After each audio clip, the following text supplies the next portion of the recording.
All right, welcome back to the party, everybody. This is Morty, and I am your host, Lush, aka the Indian Jesus, here to resurrect the second coming of common sense. Everybody hit that like and subscribe. You know I would do it for you. And let's party!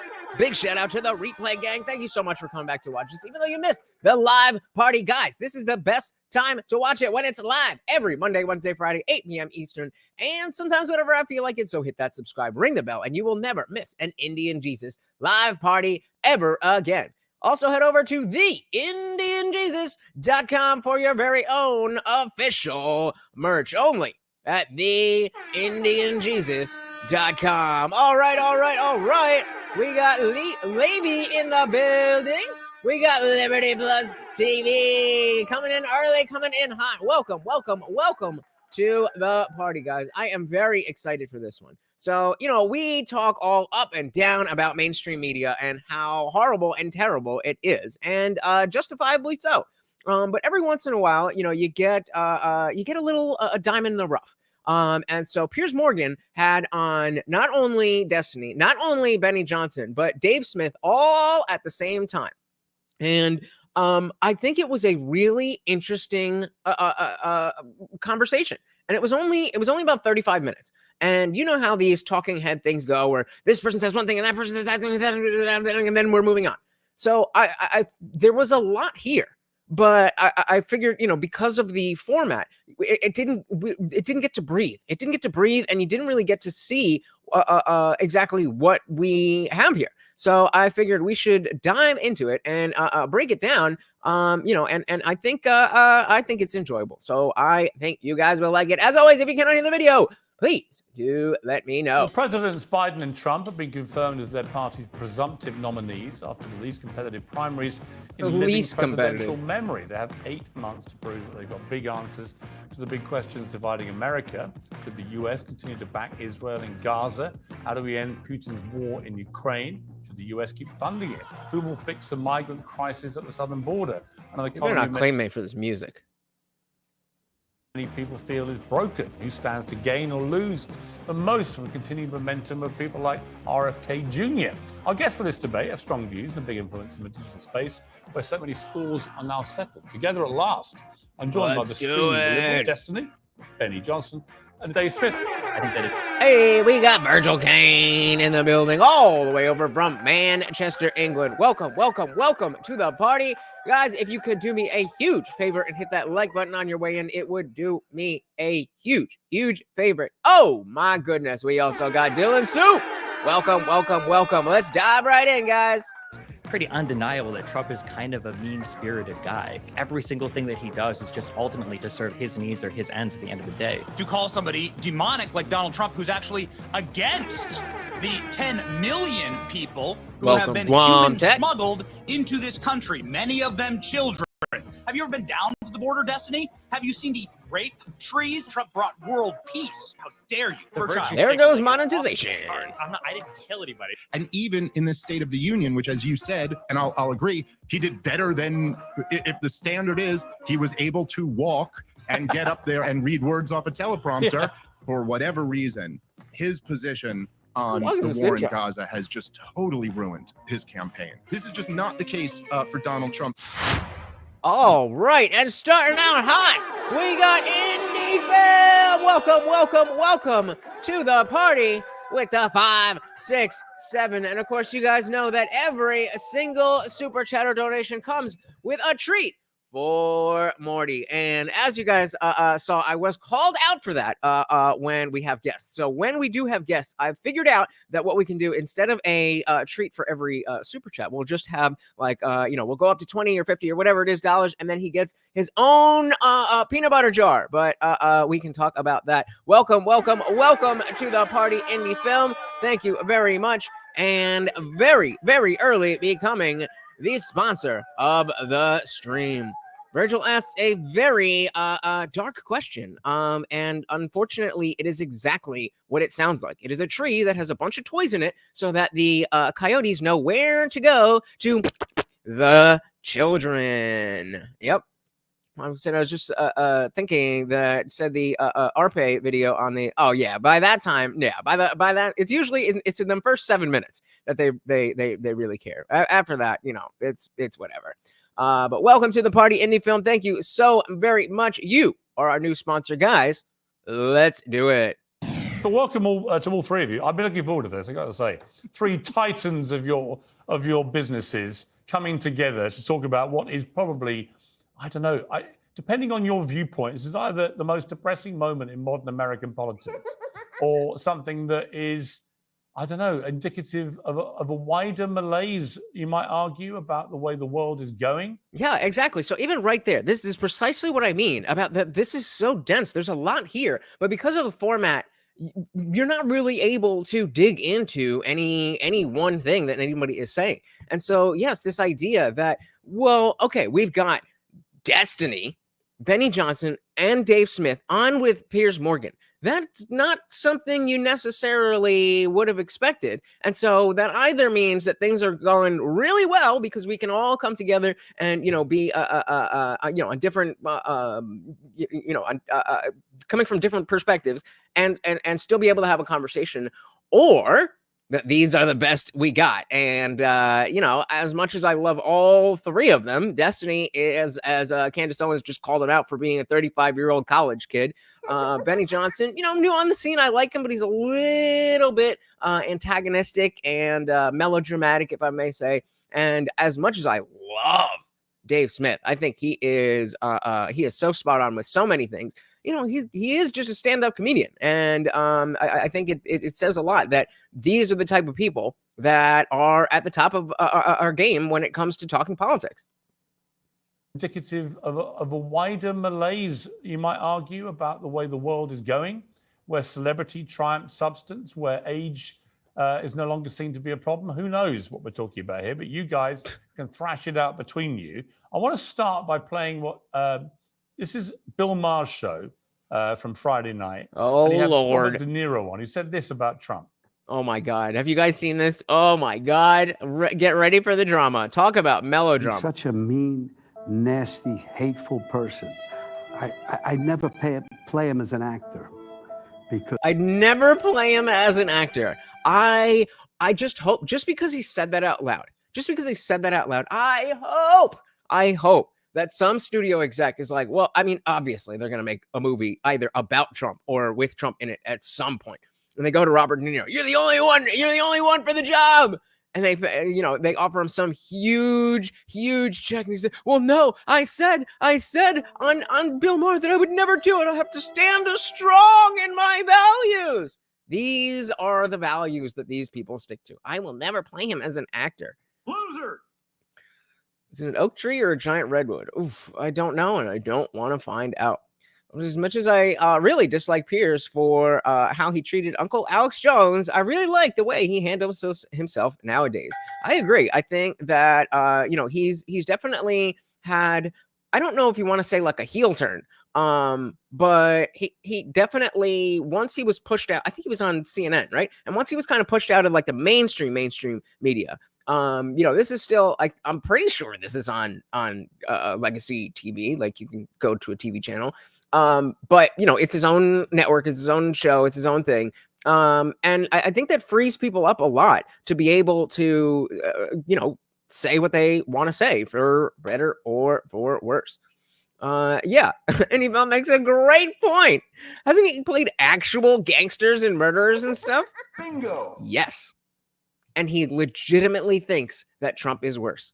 That is an amazing observation to show how far the TDS has gone. The man hasn't been president for 4 years, and it's still, and he's gonna say other stuff too, but like, come on, like it's insane.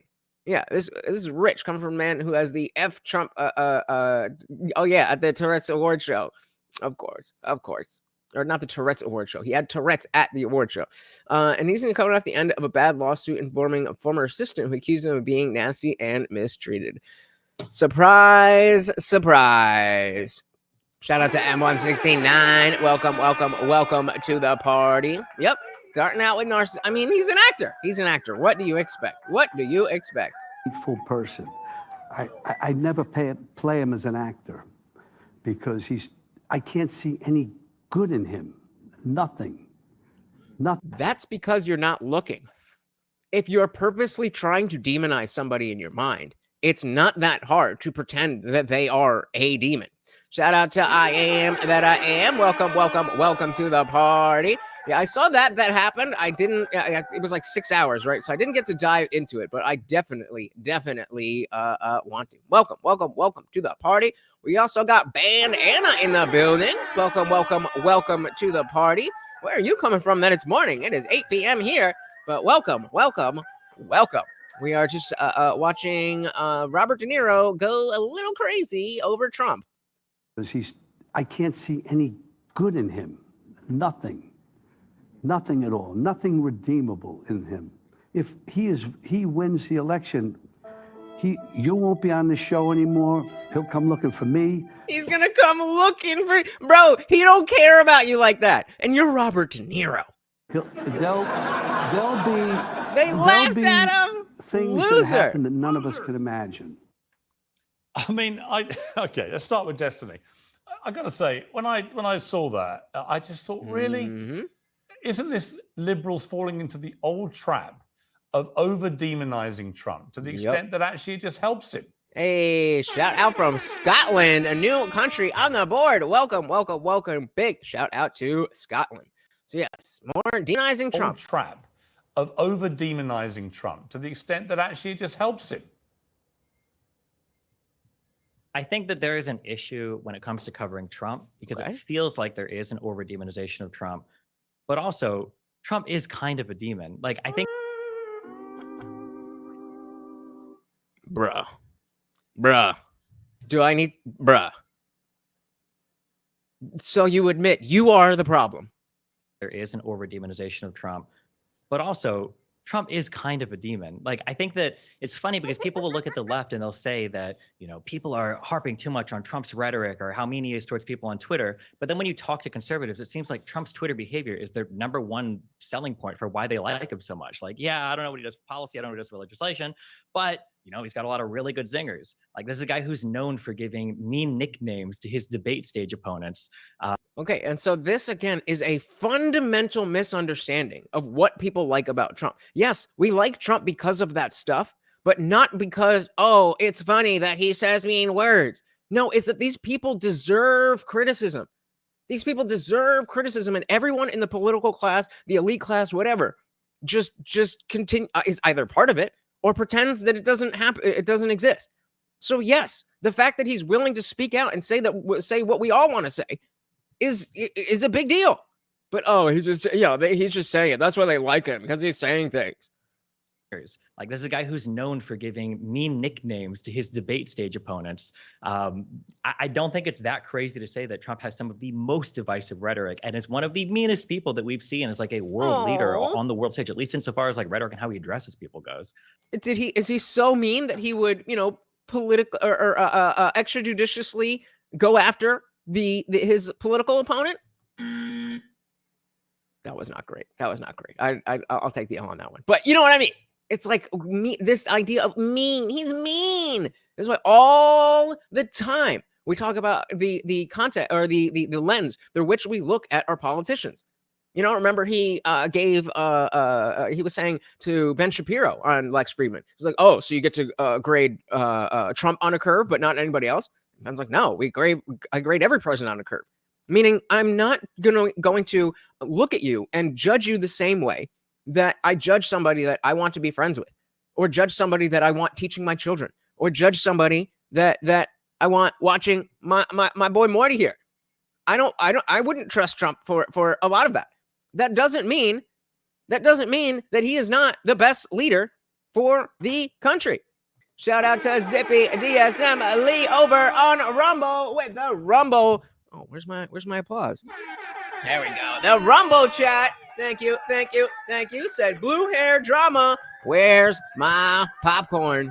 Oh, it doesn't come with the show, but definitely grab some because it is getting fun. Dylan said, good old Destiny being the token lefty. Well, that's what I like about this segment is that, Piers is kind of, he's anti-woke-ish, but he's definitely more on the establishment left. Then you have Destiny, who's the progressive leftist. You have Benny Johnson, who's more of the new right conservative, and then you have Dave Smith, who's not really part of this left-right thing. He's the libertarian guy, and so he's kind of taking things from a different perspective. Obviously, he leans right in the culture war, but he's not on the left or on the right.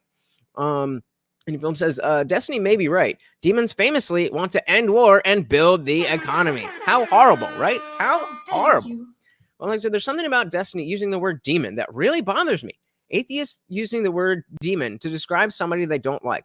What you think, Leitch? Bad take? I mean, I don't personally, the fact that like the atheism thing means that demon to an atheist doesn't mean something so like it's just another word. Like demons don't exist. So like bad person and demon means the same thing. So I can definitely see where you're coming from. I definitely see where you're coming from. But personally, I don't, it's not a thing, but I definitely see where you're coming from for sure. Amongst the night said people forget that Trump did pursue criminal charges against Hillary, and he didn't pursue criminal charges, and he could have. Yep, he could have, but he didn't because he's a demon. A demon. All right, let's dive back in here. I don't think it's that crazy to say that Trump has some of the most divisive rhetoric and is one of the meanest people that we've seen as like a world leader on the world stage, at least insofar as like rhetoric and how he addresses people goes. I think Destiny's going to be the enemy here more than Piers, but fair enough. Yeah, but I always say, you see, about this, that there's a lot of hypocrisy about this based around Trump's rhetoric compared to his actions. For example, with Barack Obama, who obviously didn't tweet incendiary things about people, and was the epitome of kind of civilized presidential public office behavior. But yeah, so Bannon was saying many use demon like Alex Jones. He uses instead of using words to get him a lawsuit. I don't think that this is the same connotation. I think that when Destiny hears there's an over demonization of Trump, what he hears is we talk bad about Trump too much. And so when he says we over demonize Trump, but he is a demon, what he's trying to say, and this is me steel manning him, this is what he actually meant to say. If he wanted to get his message out properly, he would have said, yes, there is a problem with over demonizing Trump, but that doesn't mean that he's not a bad guy. That's what he was trying to say. That's what he was trying to say.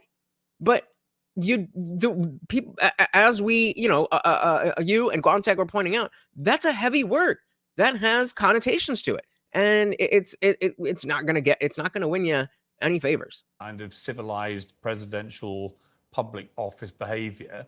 But he still deported over 3 million people.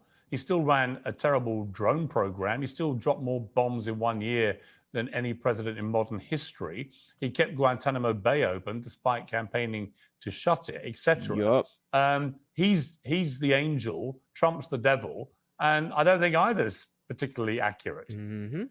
And he just fed into that. Oh my goodness! Shout out to Unwanted Bo coming in hot with that $2. Said, "Feed the pup, feed the pup. Indeed, we will." He's getting fed tonight. Thank you, very, very, very much, sir. Guys, I appreciate you so very much. I appreciate when you guys are just here and part of the conversation. But the super chats, the donations. Thank you so very much. I don't think I would say that Obama is an angel, but I mean, there's a separate discussion between besides the character of a person and the actual policy positions or things they did in office. I think Trump would lose on both counts, but I mean, separate from policy or, effectuality or ineffectuality as a leader, I think that it's pretty undeniable that Trump is kind of a mean-spirited guy. Yeah, nobody's disagreeing with that. This is how we started Destiny. We started saying that there is an over-demonization of it. So that doesn't mean that nobody can say anything and nobody can criticize him. The fact is that they're doing it too much. And so we're already aware that he doesn't say nice things. And so you coming on and using your time to say, well, he's not a nice guy, shows the obsession with having a nice guy, as if Biden is a nice guy. Biden is not a nice guy, not by any stretch of the imagination. And then when you look at how he runs his campaign, when you look at how he runs the country, he's a very self-driven person. Like every single thing that he does is just ultimately to serve his needs or his ends at the end of the day. Whether that means throwing political opponents under the bus, whether that means throwing political allies under the bus, whether that means not helping, Georgia's Senate elections because he's so angry that Raffensperger, wouldn't turn over enough votes for him, and now Georgia has 2 blue senators. Like, I don't know. Just Trump is a really mean dude. And again, yeah, you can switch over and you can look at the foreign policy. Well, Corn Pop was a bad dude, Come on, man. Position too. But I mean, you can talk about Obama's follies, but Trump also abandoned our Kurdish allies in Syria to Turkey. Trump also, inflamed tensions in the Middle East when he recognized, the Jerusalem, moving the embassy over to Jerusalem and the United States is recognition. And then wanted to end the Iraq war, right? Of Israel annexing East Jerusalem and everything. So yeah, I don't know. I don't think Trump wins on any count where he would come off as a nice guy. Okay, I mean, Benny Johnson, does it matter whether Trump's a nice guy or not? I think people have baked in now what he is. He's a shoot from the hip, guy that loves to talk. He's pretty narcissistic. Okay, he's pretty bombastic. He's pretty pugilistic. If you read his book, The Art of the Deal, he says, if somebody punches me, metaphorically or real, I'll punch them 10 times back. There's nothing new about any of Trump's behavior if you have studied his behavior for the last 40, 50 years. He just happens to be a guy who won the White House and right now is actually looking like he's favorite to win it back. So for all the rhetorical issues around Trump and the supposed meanness, there are tens of millions of Americans who are queuing up to vote for him. Right, exactly. And as any film is saying, yes, Trump was very selfish because he wanted to be the best president. So then everybody would say, hey, Trump is the best president. I completely believe that. I think that he is an egomaniac that doesn't care about anybody. But also, as you say this reminds me of our last stream, our conversation. Shout out to Pitt's take.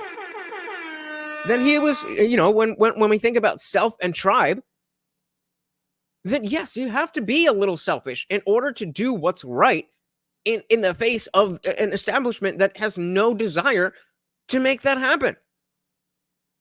So it's just a non-starter. It's just a non-starter. Yeah, Grandpa Metamucil is really working out. Wonderful said, electing someone because they're a nice guy or not. Damn, Destiny really makes it easy to laugh at him. Unfortunately, because again, you guys know how big of a fan of Destiny I am. If there's any one person who is that I watch, how do you say that? The person whose content I watch the most time of is probably Destiny, just because, he streams a bajillion hours a day. And then on his YouTube channel, he'll clip out things that are an hour, 2 hours, 3 hours. And I like to get in these long form conversations. I like when he's talking about, managing his community, stuff like that. That's relevant to me. So I watch a lot of his content. I'm a big fan of him, but it's just like the blind spots that he has are undeniable. It's a deal breaker. For all the rhetorical issues around Trump and the supposed meanness, there are tens of millions of Americans who are queuing up to vote for him. Yeah, so let's talk about tens of millions. I particularly take quite a bit of umbrage with the description of Donald Trump as demonic. I think that is... You're not alone, Guamtech. You are not alone. It's quite shocking as a Christian myself to call somebody demonic like Donald Trump, who's actually against the 10 million people who have been human smuggled into this country, many of them children. I remember a time not too long ago when people the left cared about children in cages. Oh, yeah. The kids in cages, they're being separated from their parents. Are you sure they're the parents? No, but I mean, well, we should, I don't know. Having complaining about things you have no idea about just for the sake of complaining because you can complain. Well, like I said, Destiny isn't all bad, but his TDS and jab takes are about the worst it gets. He really doesn't do himself any favors when talking on those issues. Yeah, I agree. I think his, more specifically, I mean, just the TDS, I think colors his January 6th position so much that he's just unable to see it. And he's working backwards from the fact that, well, Trump is bad. And he is, we all agree that he's an egomaniac that wanted to win and that wasn't accepting at face value that he lost. Nobody's denying that. But Destiny takes that and thinks, oh, well, the fact that there was rioting must mean that this man did the worst possible thing. And it's just like, bro, it don't work like that, no matter how badly you want to. And it's frustrating because there are people in his orbit who have tried to argue this with him at length. But because he's rhetorically so good and he can use the debate tactics that are, again, something that I respect about him, he's allowed to, or not allowed, but he's able to sidestep accountability where he's wrong by just kind of being like, well, okay, you might think that, but I think this, that, and go off onto something else. And I wish somebody could sit him down and point out that it's more of the perspective that you have, because you're coming from this perspective. You're looking at all this stuff wrong. There was a video from genetically modified skeptic about trans stuff. He's an atheist YouTuber that I very, very much respect. We've covered him before. And he covered some trans stuff and just did a terrible, terrible job. And I think that's got to be Wednesday's show, because I was screaming at my TV. Anyway, moving on. M169 10. Trump has narcissistic tendencies, but so do most actors in Hollywood. So do most politicians in Washington. It's not always a terrible thing. Left unchecked, it can be. Yeah, I agree. This line of discussion that this is a inherently disqualifying thing is stupid. Yep, that was Obama. People who have been human smuggled into this country, many of them children. I remember a time not too long ago when the left cared about children in cages. Yet now they're calling Donald Trump demonic. He wants to stop these human smuggling by the cartels. Have you ever been down to the border, Destiny? Have you seen the rape trees? Have you seen the little children's toys that are left down there from the human smuggling that is created by Joe Biden, the biggest human smuggler in human history? And something funny about that? What is funny about that? I was just pausing to say, like, it's undeniable that he's the biggest human smuggler in human history. What are you smiling about? Is created by Joe Biden, the biggest human smuggler in human history. Do you know the carnage and the horror that is being created by those policies? The only thing I can think is that, all right, Benny, like, chill out. It's very clear that Benny's trying to get clips for TikTok and whatever. That's the only thing. That's the only thing I can imagine that Destiny's laughing at. Shout out to Seabass. Welcome to the party. Let's not even talk about what Joe Biden has done to the world stage. Donald Trump brought world peace. You're going to talk about Kurds and wars? How about Ukraine? Joe Biden could have stopped. The facial expressions alone. No new war. Whatever you want to say, you cannot argue against no new wars. And look at the again. It just rings in my head about how Candace Owens was saying that he's 35 but he acts like a college student, and I was just like, I didn't really see that. But leftism really is a child's mentality. One thing that was really annoying about Destiny's take here is that he brings up Trump's Twitter taste as why he thinks he's so horrible. Like, bro, he hasn't been on Twitter for how long now? Well, he's been truthing, so same thing. Like, it's not relevant. You would think, like, think about all the people who got canceled. Think of all the people who were banned. Now, some people, like Alex Jones, were able to stay relevant. But think about somebody like Milo Yiannopoulos that were canceled. And, I mean, I don't care to litigate whether that was, good, right, wrong, or the other. What my point is that his life just fell off after that. The fact that Alex Jones was able to stay relevant, the fact that Donald Trump was able to stay relevant should tell you something. But just right over his head. No consideration. Momtek said there's barely been anything I've heard Trump say that we considered mean except about Biden. Except bloodbath. The peace.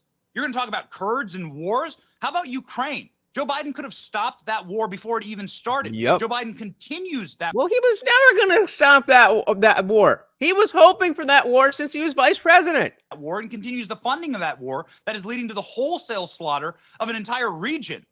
Joe Biden could stop it right now. Joe Biden has brought war around the world. Yep. And then let's talk about the fentanyl poisoning America. You want to talk about cruelty? It took Joe Biden 400 days to go to East Palestine. Yeah, I mean, let's talk about that. I don't understand how there is somebody, or there's rather not somebody on in the cabinet, on the press team, something that's saying, okay, you know, this is the biggest thing that's happened, at least in the media, in a long time. And it wasn't, you know, some terrorist thing. It was just, you know, it's not political. It's not political. Just go down and get your points.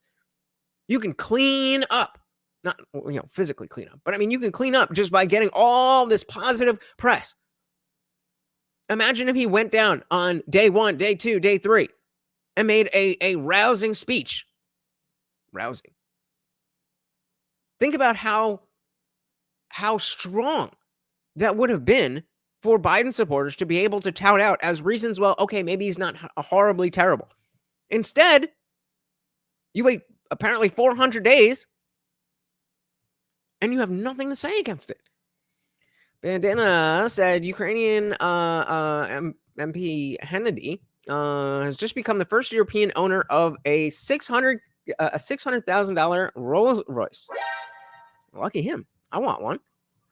It took Joe Biden 400 days to go to East Palestine in Ohio, a city that was poisoned by our federal government in a chemical explosion, much less the chemical explosion that is happening all throughout America with fentanyl slaughtering 100,000 Americans. I like what he did there. The chemical explosion of fentanyl slaughtering 100,000 Americans. And you want, again, if you think about the left-wing platform, is that we want to look at drugs in a progressive manner.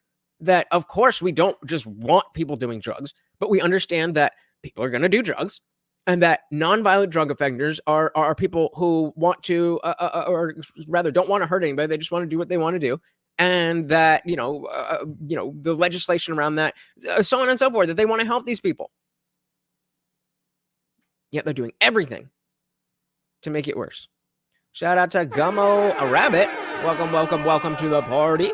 So there's no supply of fentanyl without the demand. The people buying fentanyl the people buying fentanyl and using it are just as much of the problem as the people selling it are. I'm going to slightly disagree. In general, yes, I agree with you that you have to make that choice.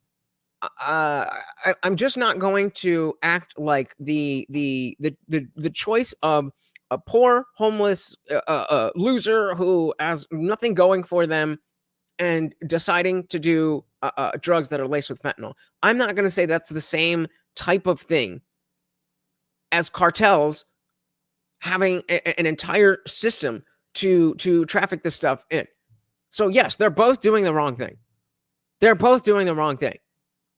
But that doesn't mean that we should not look at the supply.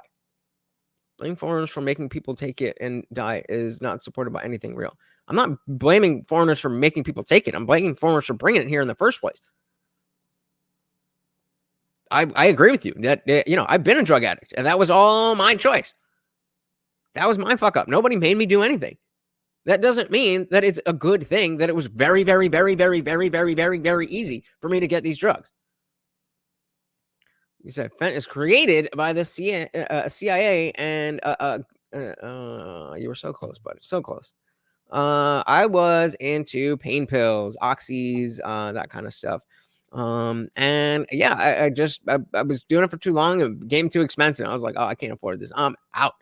You get to a crossroads. You're doing this stuff. You get to a crossroads and you realize, okay, either I'm going to be a drug addict for the rest of my life, or at least the foreseeable future, or at least until I do some type of super expensive, super intrusive detox rehab thing, or I could go back to real life Like, I haven't gone that far yet. And so I got to that point and I was like, we're good. We're good. Welcome to the party. Explosion that is happening all throughout America with fentanyl slaughtering 100,000 Americans. And the final thing I'll say here, how dare you call Donald Trump demonic when Joe Biden hasn't even said Laken Riley's name correctly, called her Lincoln Riley when he was forced to. This woman was slaughtered by a criminal alien who was in this country illegally, who was released by Democrats and went on to slaughter a nursing student in Georgia with his bare hands. This is again the Laken Riley thing. I don't understand how you don't just. It's a better move to say yes that we messed up there. If you're a voting liberal, you're better off saying that take the L there. To try to spin that into something where nothing's wrong. First, he said her name wrong. Okay, it's Biden. Like, come on, man. He's gonna say things wrong. Not that that makes it okay, but it's not the worst. It's not the worst thing ever. But then when he apologizes for calling the person an illegal, and doesn't apologize for using the wrong name, it's the epitome of the problem. It's not, honestly, I don't think it is a big deal that, you know, if you misspoke on the name. I don't think that's a big deal. I think it's disrespectful, of course, but I don't think that's any huge thing. If he would have apologized and whatever, it's not like he fucking cares about every one of us. He doesn't fucking know who Laken Riley is. But when you turn around and say, well, I shouldn't have said illegal. Fucking pardon? You shouldn't have said Lincoln. And they just don't get it. There's no understanding of why people might be upset about that. Gummo Rabbit said that family who owned the pharmaceutical giant manufacturing addictive painkillers got away with it. Yep, I just rewatched Painkiller. It was the Sackler family with Purdue.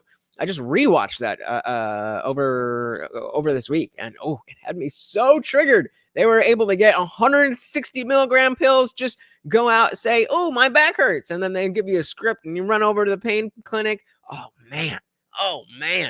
I would have had so much fun in those days. I probably would have been dead, but I would have had a good ass time. So we said banning things usually turns back alley deals into world-spanning empires like the CIA. The CIA has destroyed nations funded by the war on drugs. Absolutely. Bandana says, well done getting clean. Thank you very much. It's not nice being controlled by a substance. I like my booze. I said shit. Me too. Yeah, I'm not like sober or anything. I just, again, I realized that that's not a way to live, and I had to wean myself off of it. And it took, a year plus, but yeah, it's just you can't be. I have a full-time job. I'm a dog trainer. I'm doing this. I'm the editor for another channel. Like, there's just not time to be fucked up and slumped on the couch for 4 hours. I just don't have that time anymore. And I mean, sometimes I wish I did, but it's definitely a better life without it. Dylan says because they aren't capable of seeing that logic. Logic is inconvenient for them, and therefore it's a racist tool of white supremacy. It's literally, that's as deep as it goes, guys. That's as deep as it goes. I wish that there was some secret that we could unfold and see all the details and the different reasons why this makes sense. And okay, now we understand why these people are so fucking crazy. It's just that they're stupid. It's just that they don't think. They don't know how to think. They don't want to think. They don't care about thinking. They just want what they want. That is it. They're like zombies. They're like NPCs. That's why we use this terminology. Well, like Cyber Destiny says, but the majority of people's views on Biden after State of the Union is completely ridiculous. But not trying to jump the gun, but Laken Riley, what the fuck? Bingo. Yeah, I mean, it's you can't point, you can't articulate any more ridiculousness than the fact that it's happening in front of your face. It's like, wait, you are you living in the same world that I am? And that's what Bandana's asked. Do you think lefties have a completely different thought process? Are they capable of critical thinking? And I'm being facetious there. Yes, they are. They are capable of critical thinking. And that's why some of these ideologies, especially when it comes to the critical race stuff or the gender stuff, it's very complicated. If you get up to the levels where like legitimately intelligent people are grabbing onto this stuff and learning the rhetoric, it's not an easy conversation to knock it down. These are not, as much as I'm saying stupid, these aren't unintelligent people. It's just when you start from a perspective that, if reality is here, and you go forth with reality, if you tweak that a little bit, and let's say our own, we're tweaked to the right a little bit, but they're tweaked like that. And so as the further you go on, the further and further apart reality itself is going to seem. And so the notion that Donald Trump has mean tweets in a progressive reality, that really genuinely does matter. It definitely it matters. And so yes, a completely different thought process. Slaughtered by a criminal alien who was in this country illegally, who was released by Democrats and went on to slaughter a nursing student in Georgia with his bare hands. And Joe Biden apologized to the murderer. Yep. How dare you say, that Donald Trump's demonic? Can you defend any of that behavior? Final thing I'll say here is Joe Biden wouldn't acknowledge his own grandchild. Even the New York Times said that is a sick, evil behavior. Wait, so if you're looking, what? Hey, what about his grandchild? What did I miss about his grandchild? Joe Biden won't acknowledge grandchild. I have not heard about this. NBC News. Where are we here? From Peter. Oh my God. From Peter Nicholas, Carol E. Lee, Monica Alba, and Mike Mamuli, Biden acknowledged his 7th grandchild after getting the green light from his son. The president has told people close to him, and he hopes to eventually meet Hunter Biden's 4-year-old. Is this what we're talking about? This is from April or August 2023. Do you guys know what we're talking about? Is this what? Yeah, this is what we're talking about. Okay, so maybe this is afterwards. Let's say what it says. In recent weeks, President Biden realized that his silence. Yep, his silence. So, okay, let's find something on. What in the hell?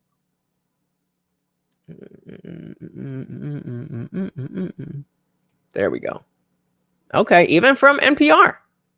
This is from July of that year. So President Biden publicly acknowledged his 7th grandchild, a 4-year-old named Navy Joan Roberts, for the first time on Friday, capping a month of questions about why he had seemingly excluded the little girl from his tight family circle. Roberts, who is the daughter of Hunter Biden and London Roberts, an Arkansas woman who filed a paternity lawsuit against her child's father in 2019. Quote, our son Hunter and Navy's mother, Luden, are working together to foster a relationship that is in the best interest of their daughter, preserving her privacy as much as possible going forward, President Biden said in a statement to People magazine on Friday. Oh, so cute. It's not a political issue. It's a family matter. Jill and I only want what's best for all of our grandchildren, including Navy. In early July, the New York Times profiled Navy. Some GOP, like Ron DeSantis, being jabbed at the president for the omission.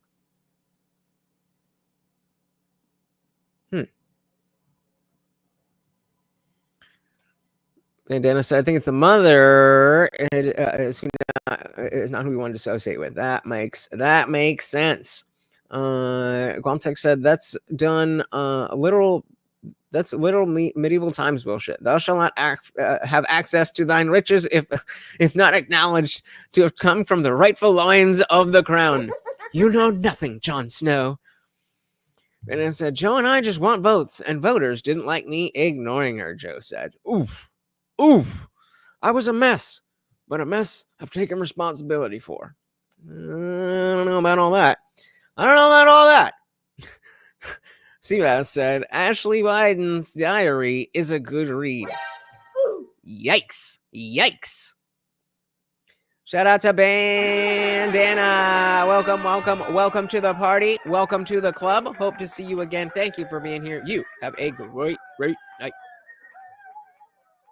Even the New York Times said that is a sick, evil behavior. So if you're looking for demonic behavior, my friend, I got it for you. It's sitting in the White House in 1600 Pennsylvania Avenue in a diaper right now during nap time. And again, you can laugh at how dramatic and grandstandy that is. But it's not wrong. It's not wrong. Wow. Okay, that's what I call a rebuttal. Let's come to Dave Smith. Before we do, let's play that clip that Manny referenced. This is when Joe Biden, in the State of the Union address, did not pronounce Laken Riley's name properly. It's not about him. It's not about me. I'd be a winner. Not really.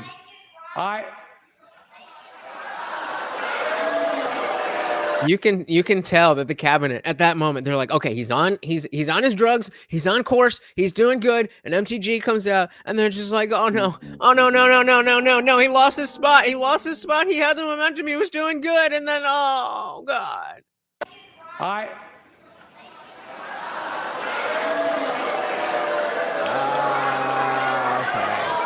Okay, so so Navy, apparently, allegedly, Dylan thinks was the child that he had with the dead brother's wife. Interesting. If that's true, that makes a lot of sense.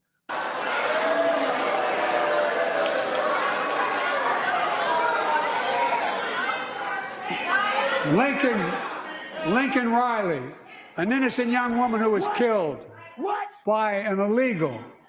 That's right.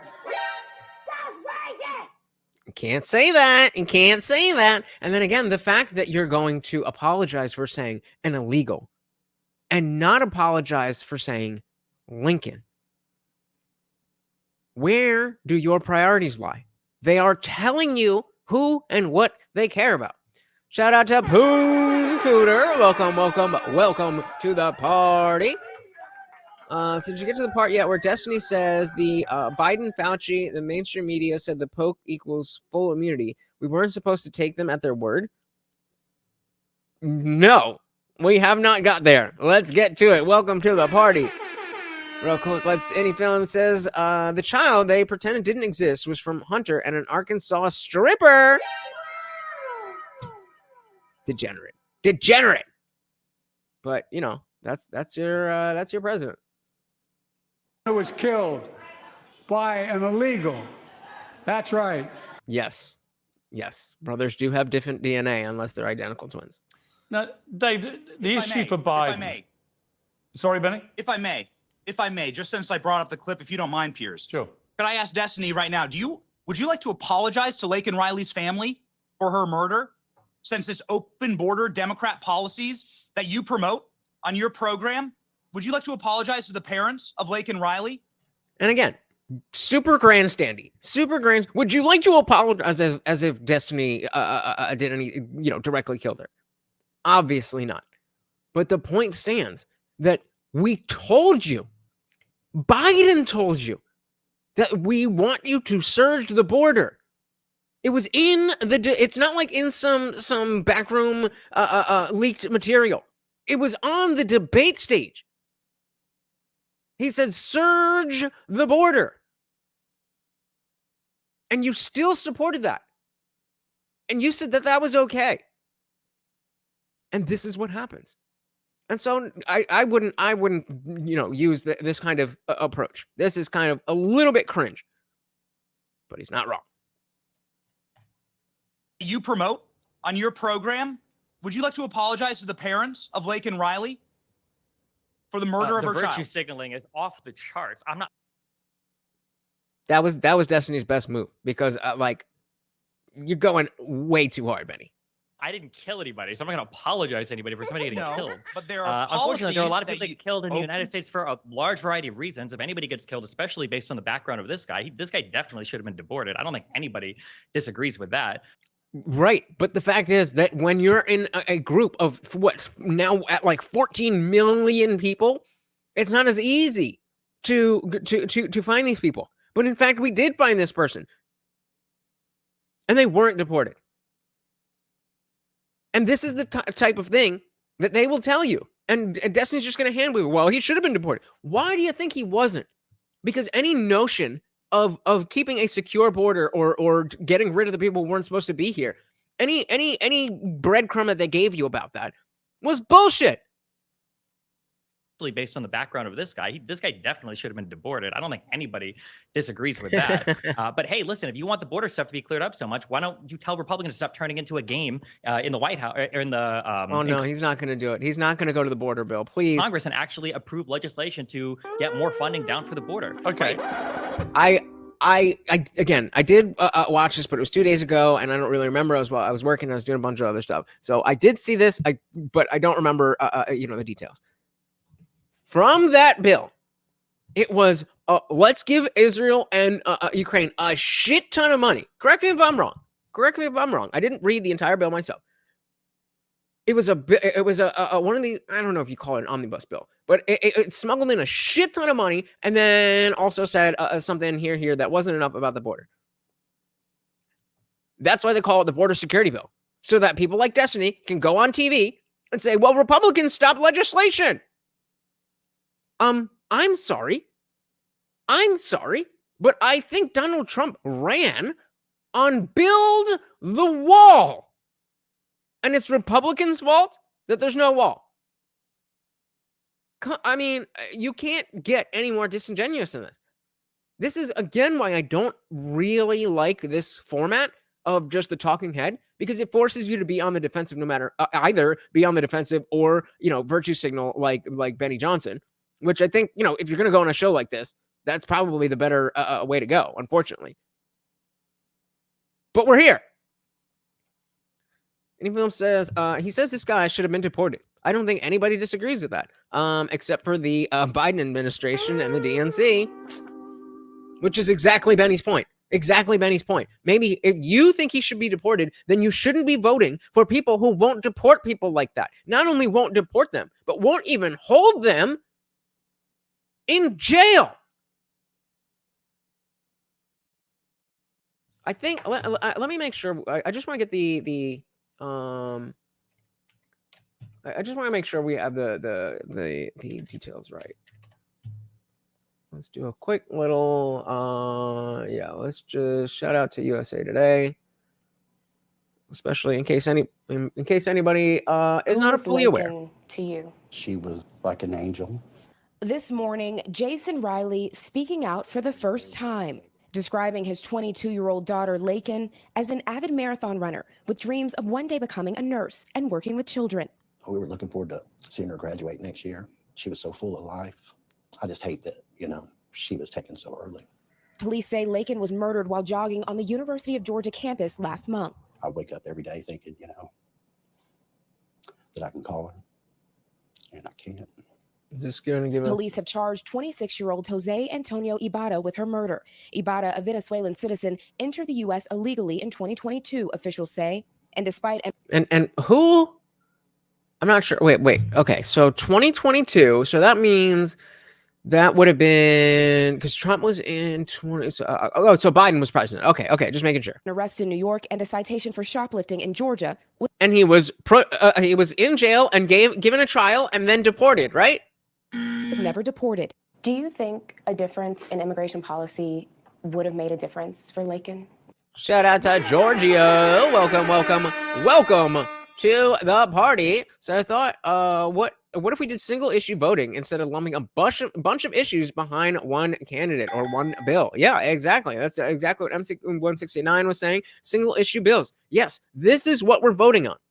It simply cannot be functional. I don't know how it was ever allowed. It makes sense in certain contexts, but the fact that it's being abused to this level, I don't know. I don't see how it's allowed that you have these bills that are like, we want to save puppies and also kill all kittens. Like, God damn it. It's like, what? That don't make no sense. How can that be legal? It says, not to mention how Cards Against Humanity producer, an avid SJW and Trump disliker, apparently purchased a section of the border wall in order to attempt to stop Trump's border wall construction. Stupid. Why? What are you doing? Also, Cards Against Humanity is awesome the first 5 times you play it, and then you get all the cards, and then it's not any fun anymore. All right. Yeah, I just wanted to get the basics on Laken Riley. And despite an arrest in New York and a citation for shoplifting in Georgia, was never deported. Do you think I just want to come for a better life. I'll do anything for work. Oh, please just help me. So obviously at least one got through, right? So we can't say it doesn't happen. think a difference in immigration policy would have made a difference for Obviously. Laken? We both have no idea if that would have changed anything, but he's here. Yes, we do. That he might not have. What do been you here had we mean? had secure borders. What do you mean we have no idea? If you were arrested, if you know for a fact that he was arrested and put in jail, and you know for a fact that the policies allowed him to be in that circumstance and stay in America, and unless your daughter, Laken, was going to Venezuela and going to places probably shouldn't be, she would be alive. Or at least if she was going to die, it would be on by something else. But what do you mean you're not sure? What do you mean you're not sure? Maybe this is a father's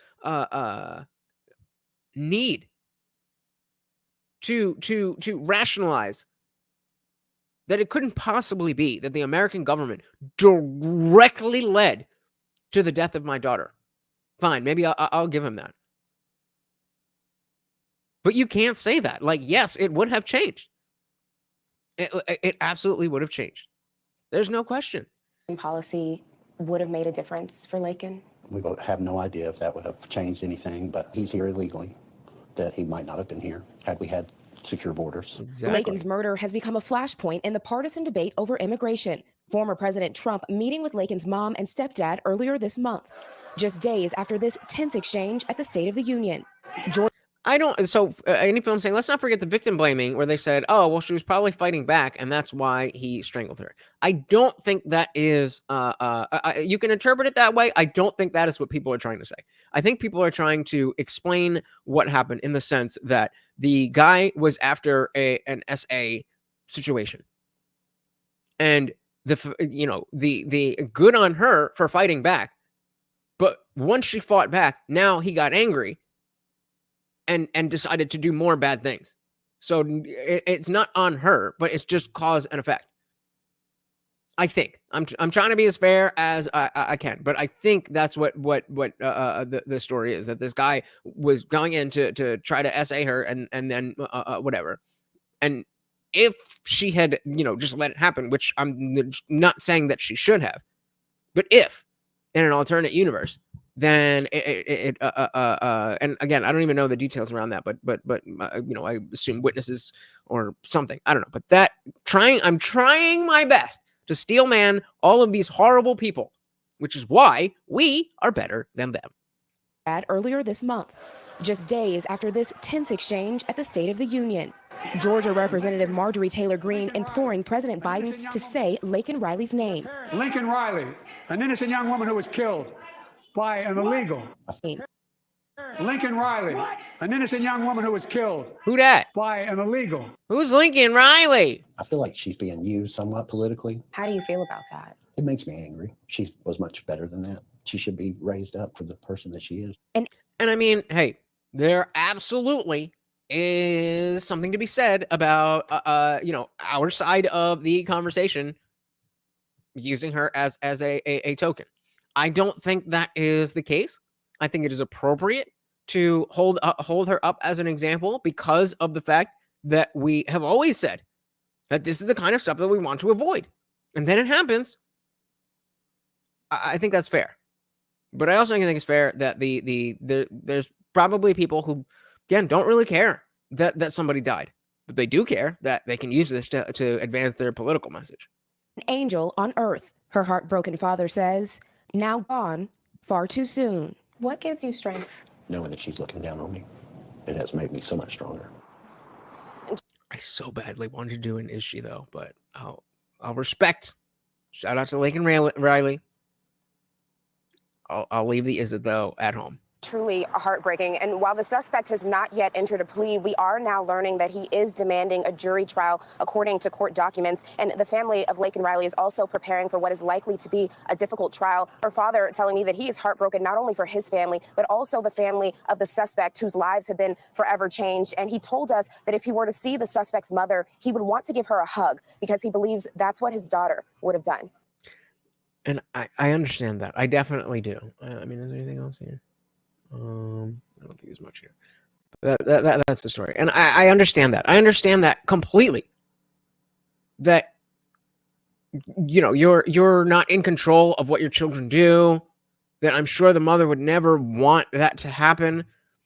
But the mentality that these people are not enemies is something we can no longer afford to have. And that pains me to say. I used to be the liberal, you know, I used to call myself a neo-hippie.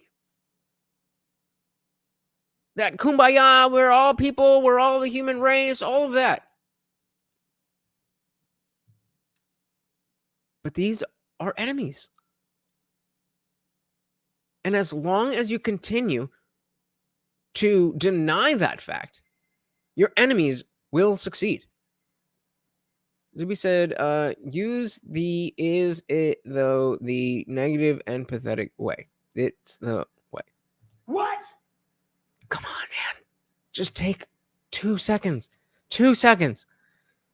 If you want the border stuff to be cleared up so much, why don't you tell Republicans to stop turning into a game in the White House or in the Congress and actually approve legislation to get more funding down for the border? Okay. They would if it wasn't tied to all this foreign aid money. Right now, it's Republicans who pulled the plug on that because Trump wants. Shout out to Dave Smith. He's just sitting there quietly to maintain the one little bit of electoral advantage he might have, which is you guys trying to stir stuff up over the border. And it's funny also how you frame this all like, oh, they're trying to stop human smuggling. No, they're not. They're just trying to secure the border. Humans are going to be smuggled all over the place, regardless of whether it's into America or not. It's not like Trump actually cares about the truth. And so that is a fair point.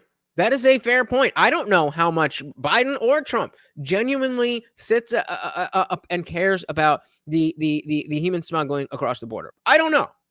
If I had to guess, I would say Trump genuinely cares more than Biden does, but I don't know.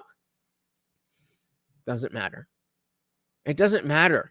Because if your policies are going to help stop it, if you care about it, then that's all that matters. If you want it to stop, then why would you not have it stop simply because the person who's going to stop it, you think, according to you, doesn't care about it stopping? What? That'll make no sense. That'll make no sense. Context said Disney skipped past the semantic obfuscation and went straight to information obfuscation.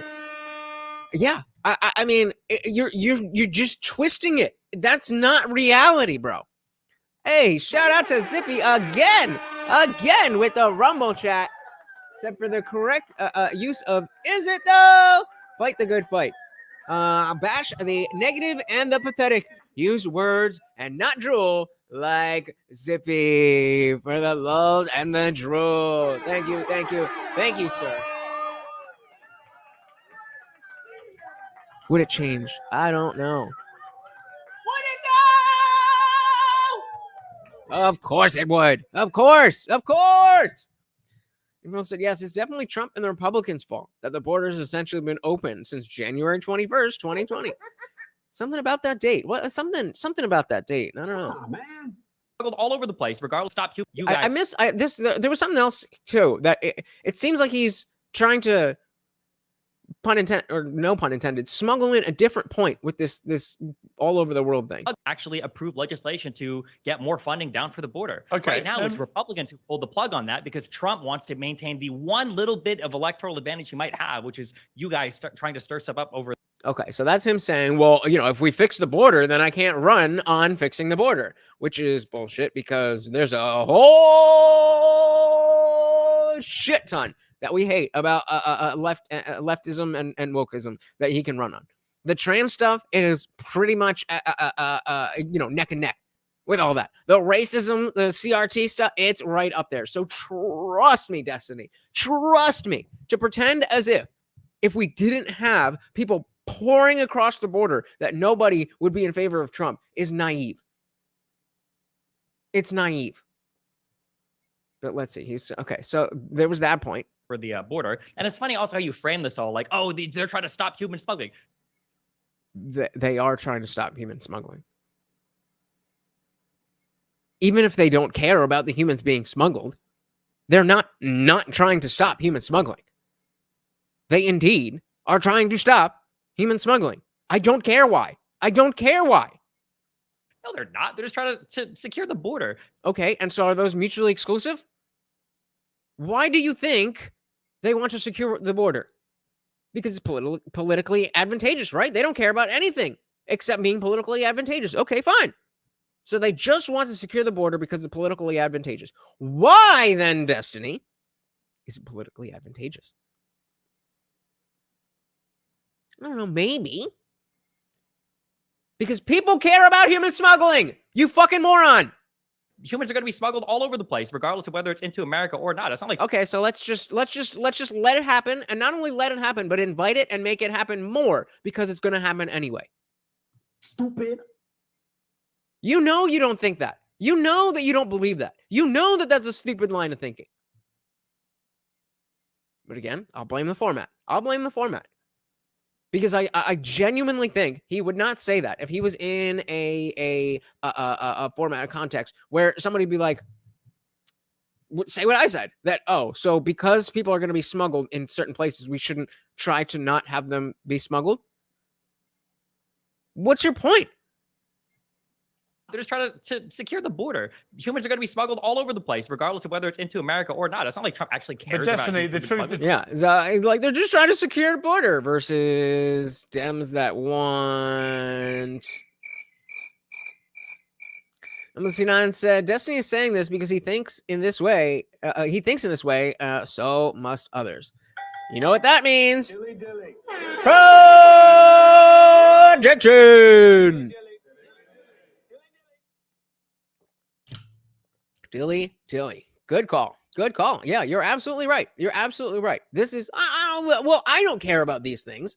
It's just that, you know, to further my agenda, I have to take this position. So when other people say that they care about things, they don't really do it. They're just trying to help their careers. Of course. And again, Destiny, even if that were true, I will go with the shitty people who don't care about me who are trying to secure the border versus the shitty people who don't care about me who are not trying to secure the border. So far, you've given us a big old goose egg. Not one single word that has made sense. I mean, okay, I'll give him the fact that there is a problem with over demonizing Trump, but he followed that directly with Trump as a demon. So I don't think that really counts. Humans are going to be smuggled all over the place, regardless of whether it's into America or not. It's not like Trump actually cares about Destiny, the truth, Destiny, what I would say about that is, whether you're on the left or right in America, nobody can dispute that the southern border is in complete and utter turmoil. And I'm afraid if you're the president of the United States and you've been there for 3 years, it's on you, right? He's done nothing to stop it. In fact, he's made it a lot worse. Yeah, right. I mean, I well said. Well said. Dave Smith, you've been very patiently waiting. Let's go, Dave Smith. Dave Smith. I'm really, I'm glad that he had, his son. I'm not glad that his son had, serious heart issues. But if he didn't have that son, man, we could have a very different race with Dave Smith as the Libertarian candidate. He would be in there. If you're not, I mean, we've covered Dave a bunch of times on this channel, but if you're not familiar with Dave Smith, actually, I don't really remember exactly what he's about to say, so I don't want to hype it up too much, but definitely check out Part of the Problem, his podcast. He is so on point, and especially all through the lockdowns. Him and his co-hosts were just spot on. Every single lie from the moment they said it, they were tracking. This is wrong because this, and this, and this. Okay, you can say that, but this doesn't actually apply because that, and that. He was perfect. Let's go, Dave Smith. Nothing to stop it. In fact, he's made it a lot worse. Dave Smith, you've been very patiently waiting. Get stuck in. This is the most patient I've ever been in my life. I know. I appreciate it. But get stuck in now. Yeah, well, look, I mean, I think probably Destiny, even you could admit that yes, it just shows such a tremendous disconnect and a contempt for the voters and this weird woke progressive value. Again, what the laugh? What is it that you're finding so fucking funny about this? What is it that you're, again, to these people, it is a game. It is a game because you're a liberal elite and none of this shit actually affects you. You live in your Miami high-rise and none of this shit actually affects you. And it's more advantageous for you to be a liberal. And so it's all a game. It's just about winning. It's not about life. It's not about what's right. It's a game, and you want to win. Pathetic. Who could admit that it just shows such a tremendous disconnect and a contempt for the voters and this weird woke progressive value that after getting her name wrong, he apologizes in his... Shout out to AKA 182. Welcome to the party. But no, not nervous laughter. I am more familiar with Destiny's mannerisms than I would like to admit. Like I said at the start, I of any single person, I probably watch more Destiny content than any one other person. Not nervous laughter. Hey, shout out to Tyler the GOAT. What is good? Say her name. Talking about Laken Riley. Shout out to Laken Riley. God damn. But all right, let's see. Welcome to the party, guys. Let's see what Dave is saying here. And again, I think making a fantastic point. But let's get him out. Let's let him get it out. This disconnect and a contempt for the voters and this weird woke progressive value that after getting her name wrong, he apologizes in his next interview for calling the guy an illegal and says he should have said undocumented, but doesn't say, hey, so, like, can you at least grant that apologizing for calling an insensitive name to the murderer and not apologizing for getting the actual name of the murder victim? If he, I don't remember how he responds to this. But again, with any level of understanding of optics, which I know that Destiny has, you have to take that out. You can't argue this. Correct is, it's like, are you trying to throw the election? It's almost as if like these woke progressive values have taken people to a point where they can't even do what's in their own political interest, because you would just think that the vast majority of voters would be like, well, clearly you owe an apology to one of these people and it's not the murderer. Exactly. And so that I guess that's how far it's gone. I guess that's how far it's actually gone. That not only are we taking out morality and what is right and what is good for people, we're getting rid of that. But we're not even trying to pretend that this is a game that we can even lose. It is a game, but we can't lose. So we just do whatever. And listen to this again, how he frames it. That have we gone that far that you don't even need to pretend? They can't just woke progress trying to throw the election. It's almost as if like these woke progressive values have taken people to a point where they can't even do what's in their own political interest, because you would just think that the vast majority of voters would be like, well, clearly you owe an apology to one of these people and it's not the murderer. Dave, what do you think is... Oh, no. Whoa. See, this is why I hate that talking head stuff, which is it's a good clip for Dave. But Destiny's off the hook. Destiny's off the hook. I mean, that was such a clear question. Come on, Piers.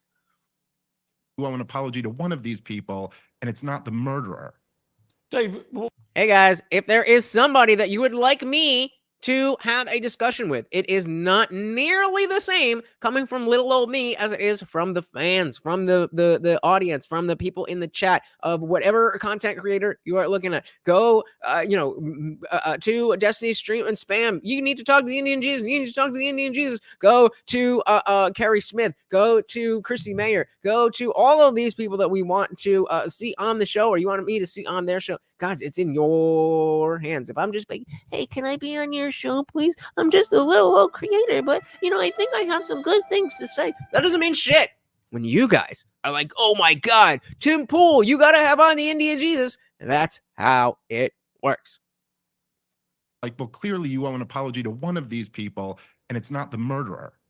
Dave, what do you think is going to happen in November? Well, I mean, this is a really tough election to predict. I mean, I'll tell you, I think that I hate how he just completely switched gears.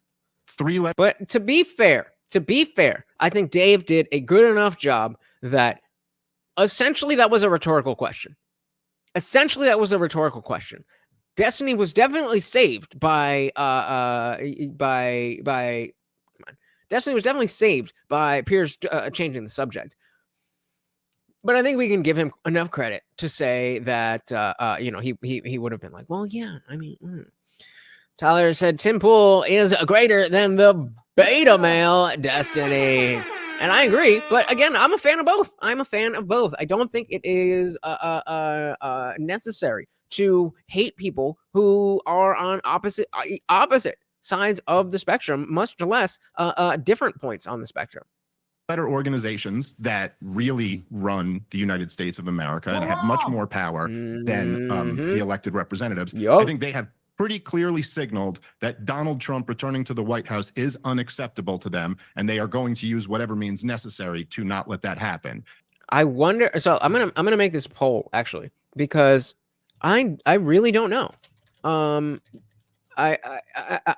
afraid, because just like what he said, I think the deep state, or the managerial class, as Vivek likes to call it, are so afraid of what another Trump presidency can do, especially because voting wise, we all know they can't play this thing that, oh, the world's going to end if this crazy guy gets his hand on the nukes or whatever. He's already been the president. So they can't play that. And I'm scared they're going to take him out before, because we've gotten past the point of they're taking him off the ballot. Went to the Supreme Court 9-0. He is on that ballot. I don't know. Anyone says, I'm patiently waiting for the Indian Jesus walking away from Destiny fandom moment. Not going to happen, bro. Not going to happen. There's all of the things that we talk about, I'm very aware of. I like Destiny in spite of those things. Unless he stops being who he is, the person that you already hate, I'm not going to stop being a fan. I think he's very intelligent. I think he's very good at talking. I think he is well read, but he just has really bad ideas on politics. I'm not going to hate anybody who just because they disagree. Representatives, I think they have pretty clearly signaled that Donald Trump returning to the White House is unacceptable to them, and they are going to use whatever means necessary to not let that happen. And in that case, like, if you're betting against the CIA, you may not win. That's what I'm saying. We got all four of you saying that he's going to make it to the election. Based on what? Based on what? They tried to take him off the ballot.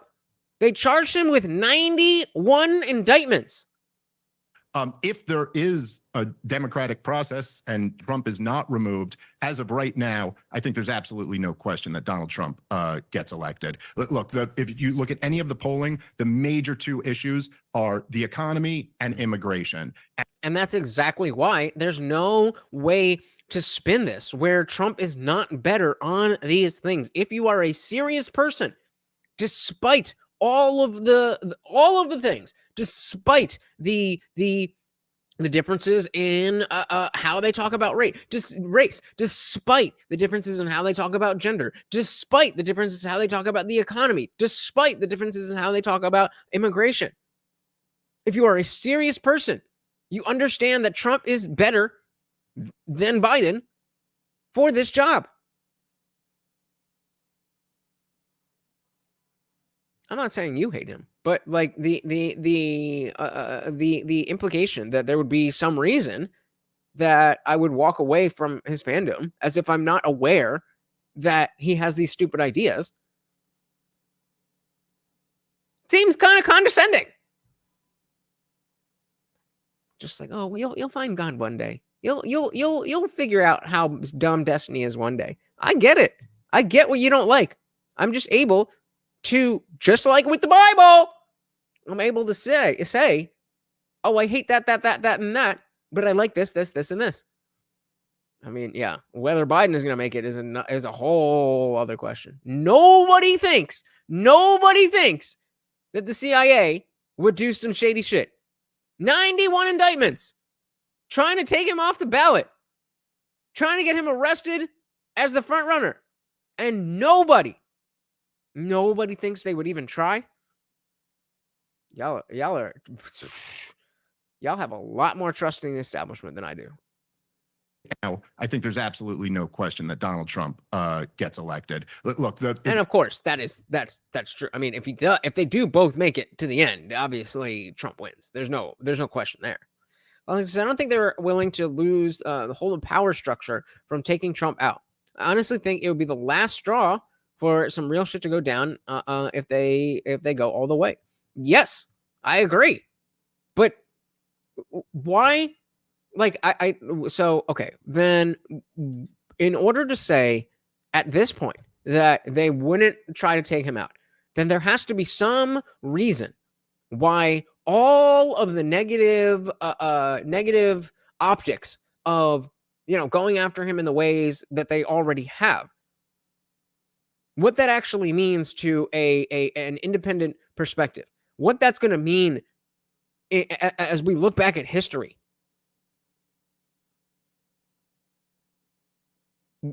What is the... I mean, I don't understand what you think they are preserving. I don't think that, so, okay, let's do another poll. If he was taken out,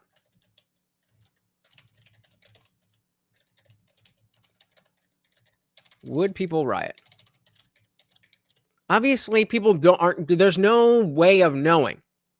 They're obviously going to do it in a way where there's an official story.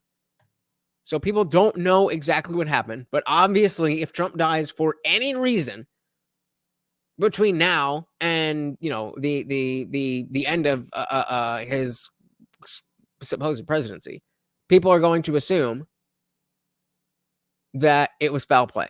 Okay, fine. So everybody says that people will riot. How long do you think people would riot? Actually, just give me an answer in the chat. How long do you think people would be rioting before there was some level of, hey, we need to calm this down? Because I think whatever it is, whatever answer you're going to give to that, I think the establishment is willing to go through that. It's not going to be 6 months. The summer of love was only 2.5. It's not going to be 6 months. Well, shout out to Mike. That's what he said. And even if it is, fine. Let's go there. I'll concede that. I'll give you that. Let's say it's 6 months of right-wing people doing this, that is not going to happen. But, and then that's the other side of it. Zippy saying, Ryan's, I don't know, but it's going to kick off World War IV. And the world will fall into pressure. Well, I'm thinking that it's more about you'll have instances of violence all over the place. If people react that way, that's what I'm thinking.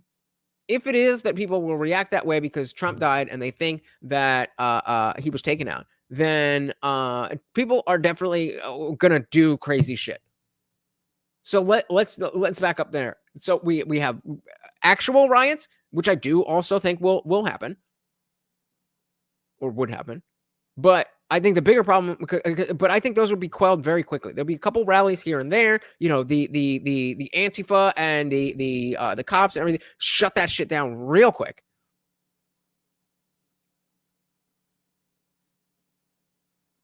But the random acts of violence. So with the riots, again, I think the DNC, the establishment, the Uniparty, they're like Trump or a few months of riots. I think we'll take the riots and we take back control and we quell this whole idea. The soul of what is MAGA America First. That's what they want to quell. I think that's what they think is worth 6 months of rioting. But then we go to, let's say it's a year of random acts of violence in the name of Trump. You're telling me that the CIA, the FBI, the DNC, they would not be willing to sacrifice those people to maintain control over the system? Maybe you're right. But are you sure? Because I'm not. Sometimes it depends on who takes up the mantle after Trump. A year at least, if it's still uniparty after that. Well, that would be that's what we're saying. It wouldn't be America First. It would be they would get somebody who is either on the line, because especially if he picks Tulsi. You really want to tell me that the CIA would not rather have Tulsi Gabbard as the president than Donald Trump? Come on, man. I'm just saying. I don't think that I think you're underestimating how much the deep state is willing to sacrifice your life, your safety, to get what they want. Plus TV said people will riot if Trump wins and people will mass protest if he loses. That's another thing to take into account. That, you know, the lefties who are way more known for rioting than we are, there's nothing to say that they won't riot if Trump does win. So if we're going to get, if in their speculation, if we're going to get rioting either way, let's take the riots that ensure that we maintain control. I'm just saying, I don't know. I'm not saying that will happen. I'm just saying I'm looking at you sideways if you say you know that it won't happen. If there is a democratic process and Trump is not removed, as of right now, I think there's absolutely no question that Donald Trump gets elected. Look, if you look at any of the polling, the major two issues are the economy and immigration. Mm-hmm. And Trump is where the American people are much more than Joe Biden is. He can try to spin it now and say, oh, well, we're trying to do border security, but the Republicans aren't playing. Are you there?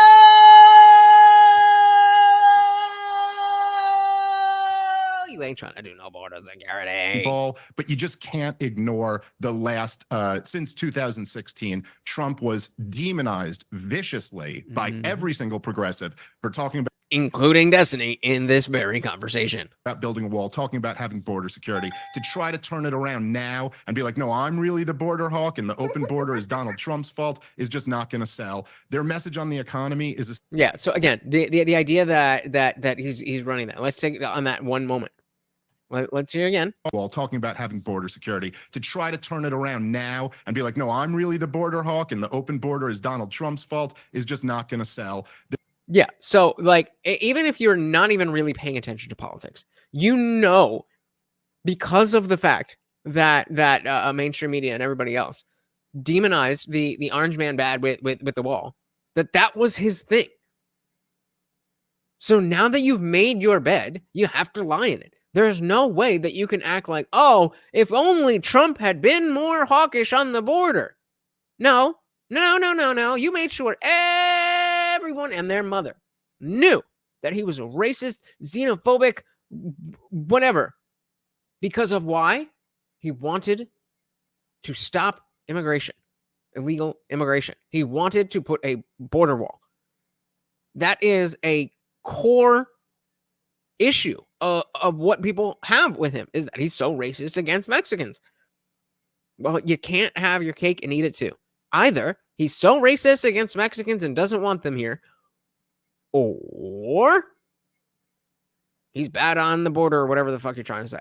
Can't be both. And be like, no, I'm really the border hawk, and the open border is Donald Trump's fault, is just not going to sell. Their message on the economy is essentially, the economy is really good. You're just too stupid to realize how good it is. And also, I think Donald Trump, at least rhetorically, with foreign policy, is much closer to where the American people are right now, which is after 20 plus years of terror wars, every last one of them an absolute disaster. The funding the war in Ukraine, everything they said was going to happen has not happened. And I think that the kind of non-interventionist America first, again, at least rhetorically, there's a lot of things Trump did on foreign policy that I don't support, but I think he's certainly much closer to where the American people are than Joe Biden on all of the biggest issues. I mean, is that not a perfect argument? That you don't have to love Trump. You don't have to be a maggot. We are talking about being an American. These are now our choices. Joe Biden and Donald Trump. There is no metric. There is no metric on which Joe Biden is better than Donald Trump, except the tweets. And if you're going to tell me that this is the most important thing to running America, then now I just know that your opinion is irrelevant. This is how 5-year-olds think. He says, at least Gamergate 2.0 does not have the traction. The lefties will riot, burn down cities, and blame you for it. Well, I mean, Matt Walsh was talking about it. He didn't know what the fuck he was saying, but I don't know. It's building up. It's building up, but definitely not. Definitely not as crazy.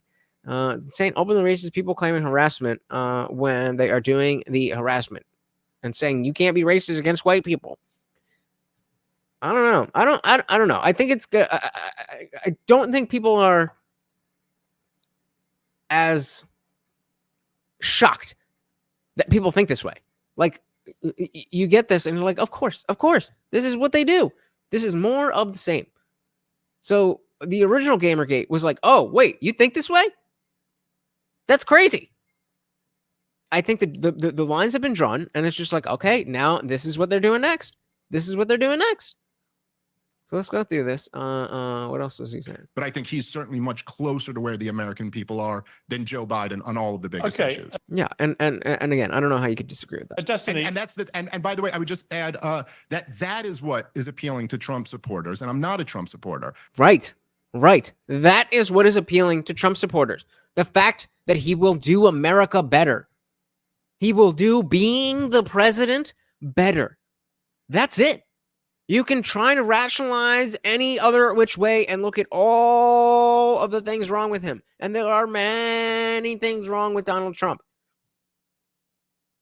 But if you don't want him to be the president, then support somebody other than Joe fucking Biden. By the way, I would just add that is what is appealing to Trump supporters, and I'm not a Trump supporter, but that's what's appealing to Donald Trump supporters, not the fact that he sends mean tweets. And you can talk to any Trump supporter. What's really fascinating to me are two recent polls, Destiny, which I think should send a shiver down the spine of all Democrats, which is a poll from March the 3rd. Donald Trump's support among black voters has grown by 500% in the last 4 years, according to the New York Times. His support among black voters is now 23%, marking a 19% increase. A 19% increase among black voters. At what point do you look at these numbers? You're the numbers guy. What does the science say? At what point do you look at these numbers and stop saying, oh, all of these people are so dumb because they're voting against their interests, and stop and think, maybe there's something that these people see that I don't get. Maybe, just maybe, there's something valid here. But no. There's just this arrogance that we know what's right, and if you disagree, you're dumb and bad. Yeah, I agree with you, Mike. I think as he's saying, a lot more people are desensitized to the orange man bad narrative, and when you break it down, it's really pretty simple. I don't see any way that as Dave said, if everything goes as it should, I don't see any way that Trump could lose. His support among black voters is now 23%, marking a 19% increase since October 2020. And a poll from the Arab American Institute from the end of 2023 showed support among Arab American voters for Biden has plummeted by nearly 60%. So one of the first big things after the Mexicans are rapists was the Muslim ban. Oh my God. That was one of the first big things. And I myself, this was still at a time when I was a never Trumper. And like, well, he's doing a Muslim ban. And I mean, the atheism was kind of like, well, I mean, I don't hate it, but I still thought that, he was as him not being an atheist and coming from that perspective, I was willing to play along in the sense that, well, I don't think we want that. Because even though I have my reasons that I could say, okay, Islam makes me not comfortable for these reasons, I don't think that's what Trump's doing. So, but it was. They are fanatical people who believe in crazy things. And if they follow their faith, they are murderous and want to kill you. Now, we have an overwhelming plurality of moderate Muslims who are not really good at their faith and therefore are good people. But the ideology of Islam is bad. Full stop. Christianity has some shit. I could go off all day about the bullshit in Christianity, about the bullshit in the Bible. But the Quran, come on, man. The whole thing is haram. Support among Arab American voters for Biden has plummeted by nearly 60%. He's not a closet atheist. He's an atheist who lied about being a Christian because we live in America. In 2020 to 17% today. I mean, those two things are quite extraordinary when his main opponent is somebody that the Democrats love to demonize, quite literally. You use that word yourself, but they demonize him constantly as the worst racist in America. Why is it that those two things are happening? Well, let me give you my answer that I know everything about everything, and all of those people are wrong, and all of the people who've changed their mind, who were agreeing with me before, but somehow changed their mind, are bad. That's what this is going to break down to. Let's see. Why is it that those two things are happening? Well, for people voting from the Middle East or of Arab descent or whatever, right now they're probably going to be heavily influenced by stuff going on in Israel-Palestine, obviously. But I think that Americans' memory when it comes to foreign policy tends to be pretty short. So we'll have to see where Israel-Palestine is at in 6 months to see how much that's on the forefront of people's minds.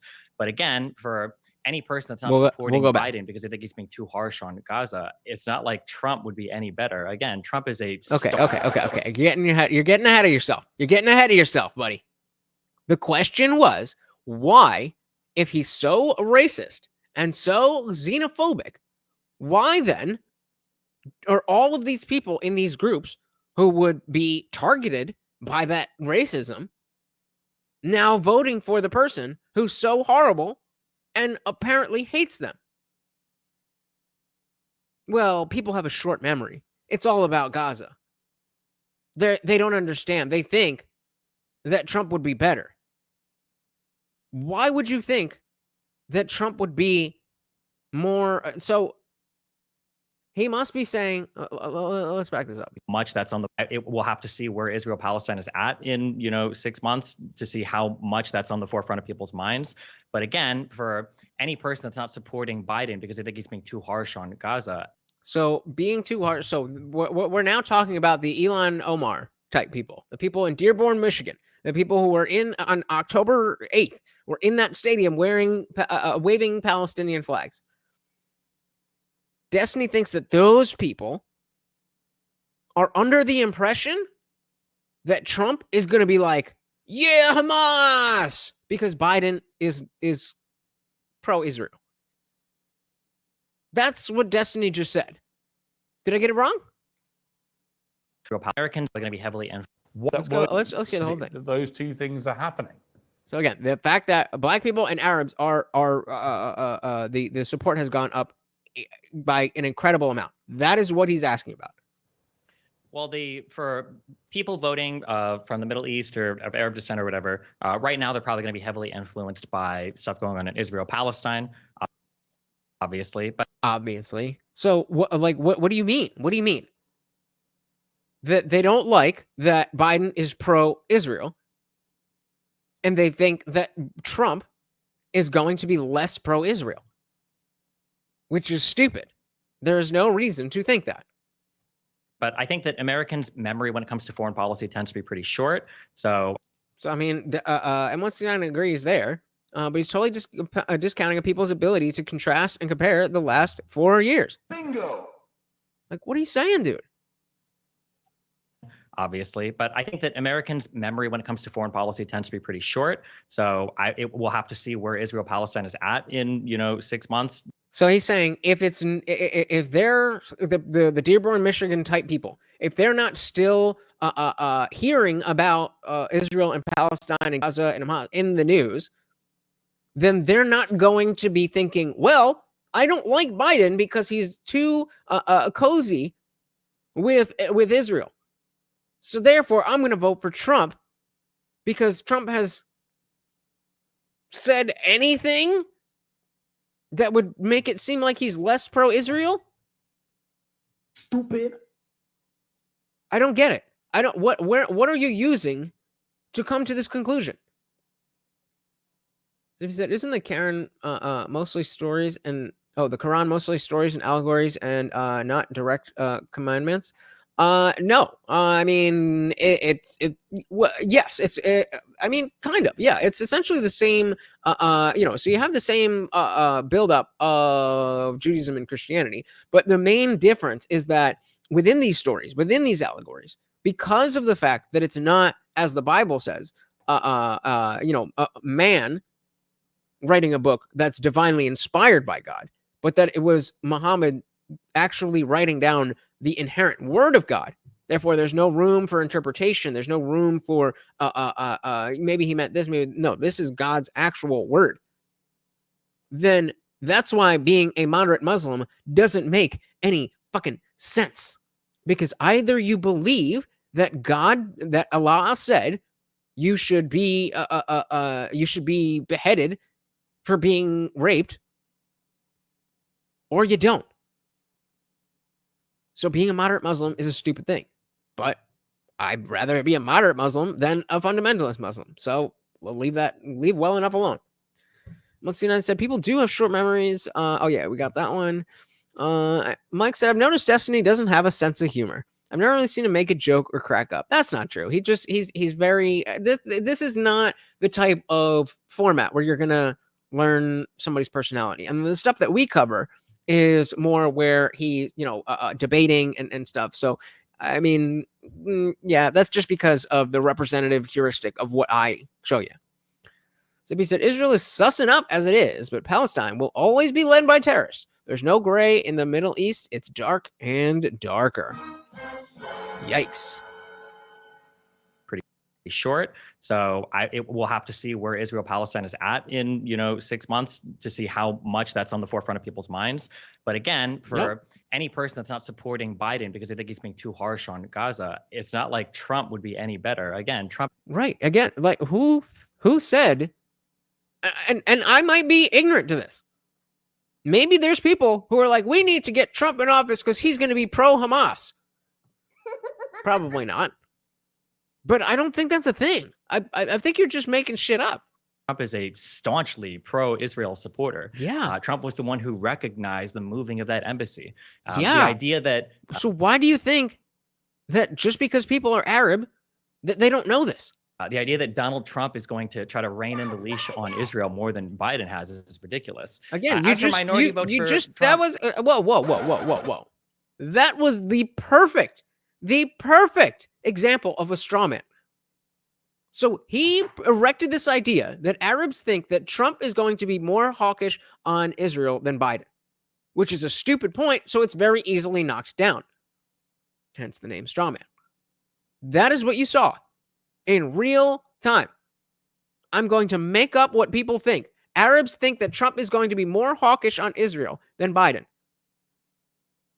Even though he then says that Trump has shown to be very pro-Israel. So these Arabs must be stupid, right? In your mind, they're stupid. It doesn't even mostly stems from getting one up on somebody else, winning an argument, or watching someone else fail in their endeavors. It really makes jokes just to laugh. I mean, I don't know. I think we all pretty have dark humor. Yeah. In the leash on Israel more than Biden has is ridiculous. As for minority votes for Trump, again, it's hard to say. Everything is so up in the air. You know, there were just some polls that came out recently that show that there was almost like a 10-point swing in how people are viewing Biden's senility just after the State of the Union, where Democrats and independent voters now have a much more favorable view of Biden after the State of the Union in regards to his senility. And I also saw that the AP posted something today showing that a majority of American voters think that both Biden and Trump are too old and senile to be in office. So. Okay, so first of all, do you really believe that the general public actually doesn't think that Biden is mentally impaired? Do you really think that? Or do you think maybe these news outlets that do these surveys, number one, will word it in such a way to get the response that they want and want to get a response that's favorable to Democrats? No, everybody's just above board. Everybody's just. That's what I mean, guys. It's the line of conspiracy. If you're willing to believe that magazines, newspapers, politicians, judges, prosecutors, all these people are doing everything on the up and up, then it makes sense why you would think, oh, 91 indictments, oh my God. But aren't you also the abolish the police because the law is so unfair and locking people up for things? Like, you can't think these things at the same time and also be a logical, rational person. You could be one or the other. You can definitely think a bunch of stupid shit, as people have demonstrated way more than we would prefer. But you can't expect people to take you as a serious person. Majority of American voters think that both Biden and Trump are too old and senile to be in office. So. And then on that point, it just, okay, great. Yeah, we agree. They're both too fucking old. I wanted it big. But, because of the fact that the Democrats were so fucking horrible, when we had some cultural movement with Trump, everybody was like, Trump is the only way. And so here we are with Trump and Biden. And who is the biggest political streamer on the left? I mean, maybe you could say Hassan, but it's going to be Destiny. Shout out to Korai. Sorry, I'm chatting with names. Welcome to the party. Shout out to Zebby the Strange one more time with the Rumble chat. Said blue hair is like zippy. Words. What are words? Are they tasty? No word like rock. Bash with words.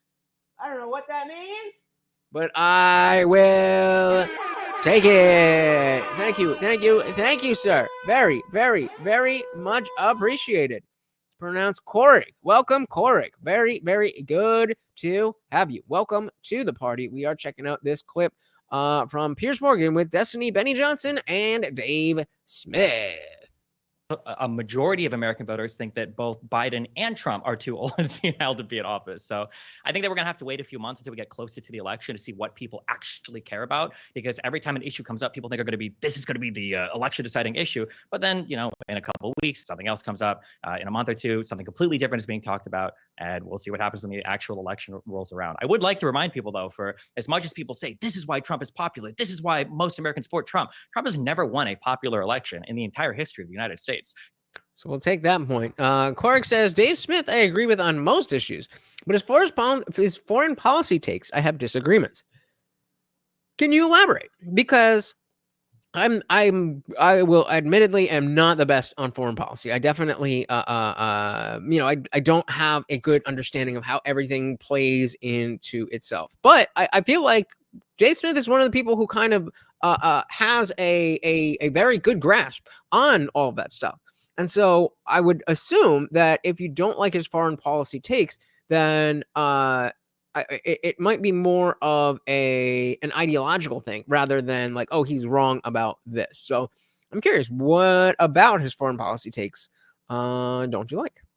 So because Destiny knows better, but fails basic logic, unfortunately. Correct says, for example, I do think his claim Russia was provoked by NATO expansion is oversimplistic, and his take on Israel and Gaza I also disagree with. All right, fair enough. I mean, we can agree to disagree. I think he's had, especially, as a Jewish person who's going to be speaking so strongly against what Israel is doing while not making excuses for Hamas. That makes sense. But again, I look to people like him to understand this stuff. So that is not my wheelhouse. Shout out to Hi, I like a booba. Welcome to the party. Said Trump. Let's drink to that. Dilly.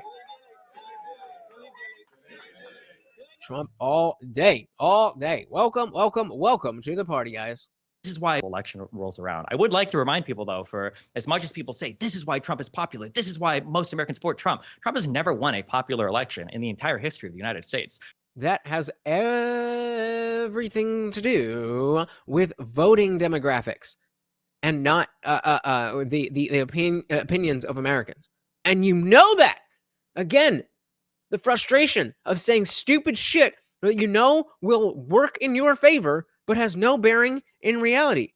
You goddamn right it is. As soon as whatever's in here, the people decide to pay me, you'll know what it is. But before then,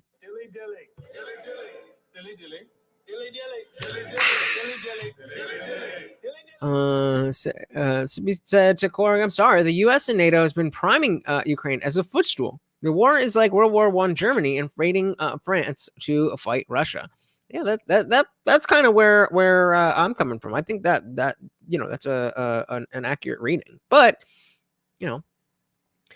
Amon Defoe said the presidential election isn't a popular election. This isn't the high school prom. The founding fathers saw the flaws of the mob mentality a long time ago, and it is precisely and exactly what he just said. Well, he's never won a popular vote. Oh. So you didn't get all of the fucking moron retards who don't read shit, don't watch shit, don't listen to shit. All of them didn't like this guy, therefore he must be bad. What? You know that's not how it works. Well, I mean, we can go as far as to say Putin is intelligent. I'm not gonna, salute Putin, but definitely, and Biden, as much as we hate it, is the president of my country. So I gotta go with at least a salute to the president of my country. Before and after, I'm telling him he is one of the worst people on the face of the earth. Cork says, I think Trump will win with Hispanics and suburban swing voters enough that he gets the presidency come 2024. Hopefully. They were just saying how among blacks, it was I think a 19% swing. And then with Arabs, there was like I don't even remember the number, but a huge swing. And Destiny was just like, well, they don't know any better. Hi like a booa said, salute Putin or you're packing your bags to Bangladesh. Come and get me. Come and get me.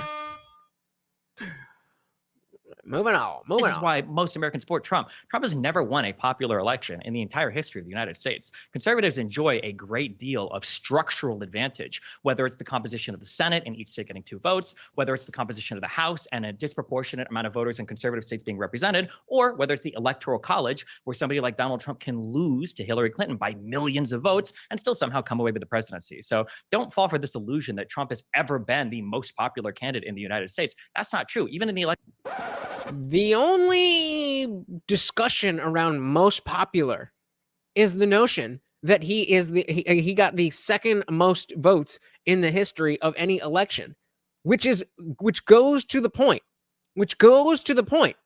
that in the one election where we had such an uptick in the number of people who were voting, who otherwise wouldn't have voted for the bad guy that they now all regret. So if you have 100 people who pay attention to politics and 75 of them like Trump and only 25 like Biden, but then you bring in 1,000 people who don't know shit about politics and listen and just believe the 25 people no matter what they say, well, guess who's going to win? That doesn't mean anything.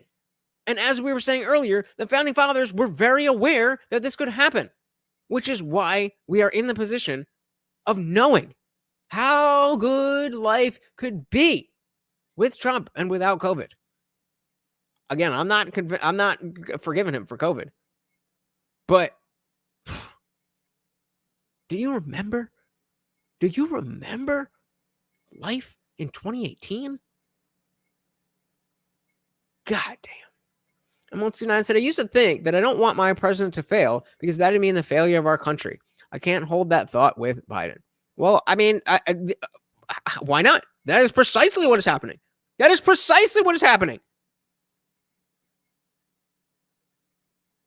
Biden being a failure is what's causing the border. Biden failing is what caused the bullshit in Afghanistan. We need, even if you don't like him, we need our president to be successful and do good things. I don't care how much you hate him, but this is precisely why the office needs to be respected. Because at any point, no matter what he's showing, oh, looks like we're getting a hunger dance. Morty's getting hungry. As much as we can say, I hate this, and this about Biden. If we are not then willing to say, but that's still America, well, that doubles whatever the message of I hate Biden because this, and this to the rest of the world. That's what it means. We talk all the time about this notion of, oh, I can talk shit about my little sister, but if you say shit, I'm going to knock you the fuck out.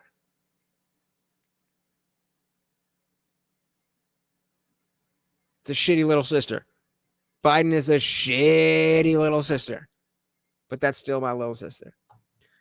Booba said Trump won with 95% of the vote before the demon rats tampered with the ballot boxes. That's a whole rabbit hole. Longtime says, seems like the left is more willing to go against their values of holding black and brown people up when it comes to Trump. Apparently, there's just no way they are smart enough to change their own minds. Yep. Nail on the head. Everyone said Biden is succeeding, which is causing the country to fail.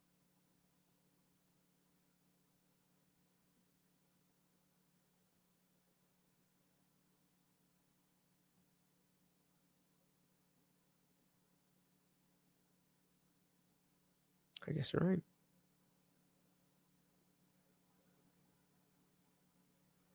right. The idea is that wanting the success of the president implies that the success of the president is the success of the nation. But, I guess that's not the case. Yeah, Yeah. You guys are right. You got me. You got me. We need him to fail. We need him to fail. If we are to survive, we need him to fail. God damn, that's a sad thought. God damn. But shout out to Unwanted Foe. What, that's who? $1 super chat. Feeding our boy over here. Yummy, yummy, yummy. Thank you, thank you, thank you. So very, very much, sir. Very, very much appreciated. All right, let's dive back in. Can lose to Hillary Clinton by millions of votes and still somehow come away with the presidency. So don't fall for this illusion that Trump has ever been the most popular candidate in the United States. That's not true. Even in the elections he's won, he's only won it because of the structural advantages of Okay, his he enjoy. wants I don't care. That's not something it's again, as who said it, but this isn't fucking the high school prom. I don't care. We're a constitutional dude. Have you read the founding documents? We're a constitutional republic. We're not a direct democracy. It's not how this country was founded. If you want that, move to a different country. That's not no, the nothing. Presidency was never supposed to be part of what I just said was complaining about the structure of our democracy. I was just explaining but this idea but it does though, because you're acting as if the fact that you haven't gotten the mob to agree upon this means that he's not loved. That doesn't mean that.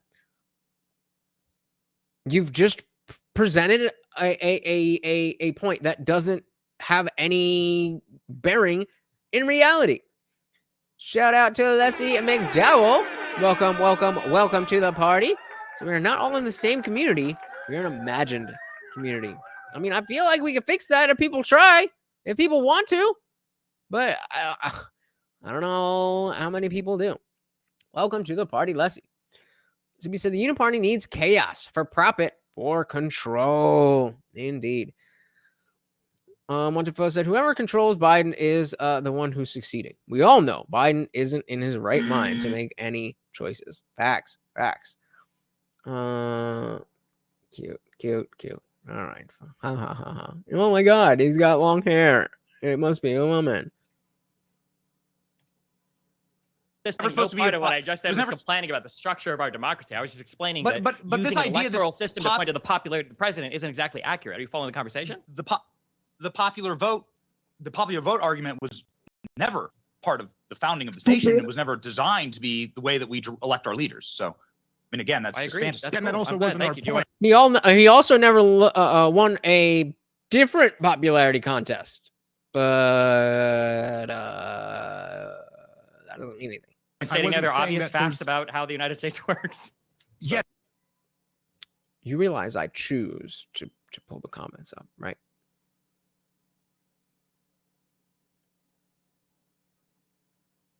It's crazy how pathetic some people's lives are.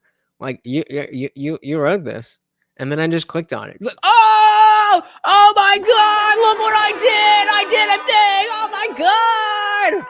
Jesus Christ!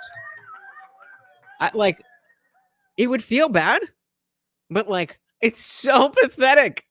It's so pathetic. Oh my God. Yes, so I mean, I guess what I'm saying is your argument is specious. Your argument is totally irrelevant because you're saying Donald Trump never won the popular vote, but who the hell cares? Yeah, look, I think the bottom line is nobody cares. Let me jump in a minute. Let me jump in. I think the bottom line is, regardless, Donald Trump won the White House in 2016, and all the polls suggest he might well win it again, which for a guy who literally was never a politician, but was a real estate magnate and a TV star, it's pretty damn impressive. It's pretty sensational, and some might think pretty damning of the American political system. One of the reasons, Benny, I think that Trump is so popular with so many Americans is he does not behave like a regular politician. It's part of his charm to them. And one of the examples I would give was his reaction after the Biden State of the Union thing. He put out some Snapchat filters, morphing Biden's face into Pinocchio, a woman, and a dog. And we have some pictures here. And you can't look at that and not laugh. I mean, even if you hate Trump, it's fun. Hashtag the left can't meme. Funny, right? Also capped until 2025. And by the way, did not skip anything. It won't go into effect until 2025. And by the way, that law was written and the benefit expires in 2025. They love me.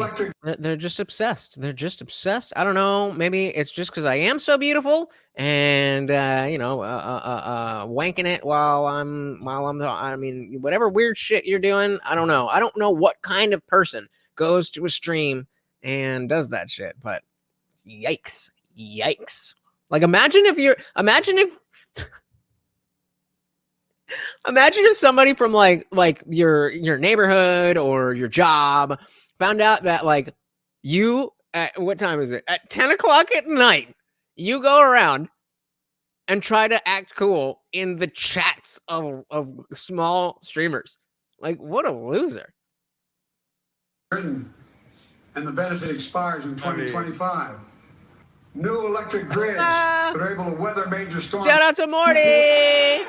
Shout out to Morty! Not prevent those forest fires. You got a treat for that. You see, Benny, this is part of the magic of Trump as a politician. Putting aside whether you think it's good or bad magic, or nice fairy dust or evil fairy dust, he is very, very smart at making Americans laugh. Right? You can't watch one of his rallies with his free-rolling addresses to the world without laughing quite regularly, even if you hate the guy.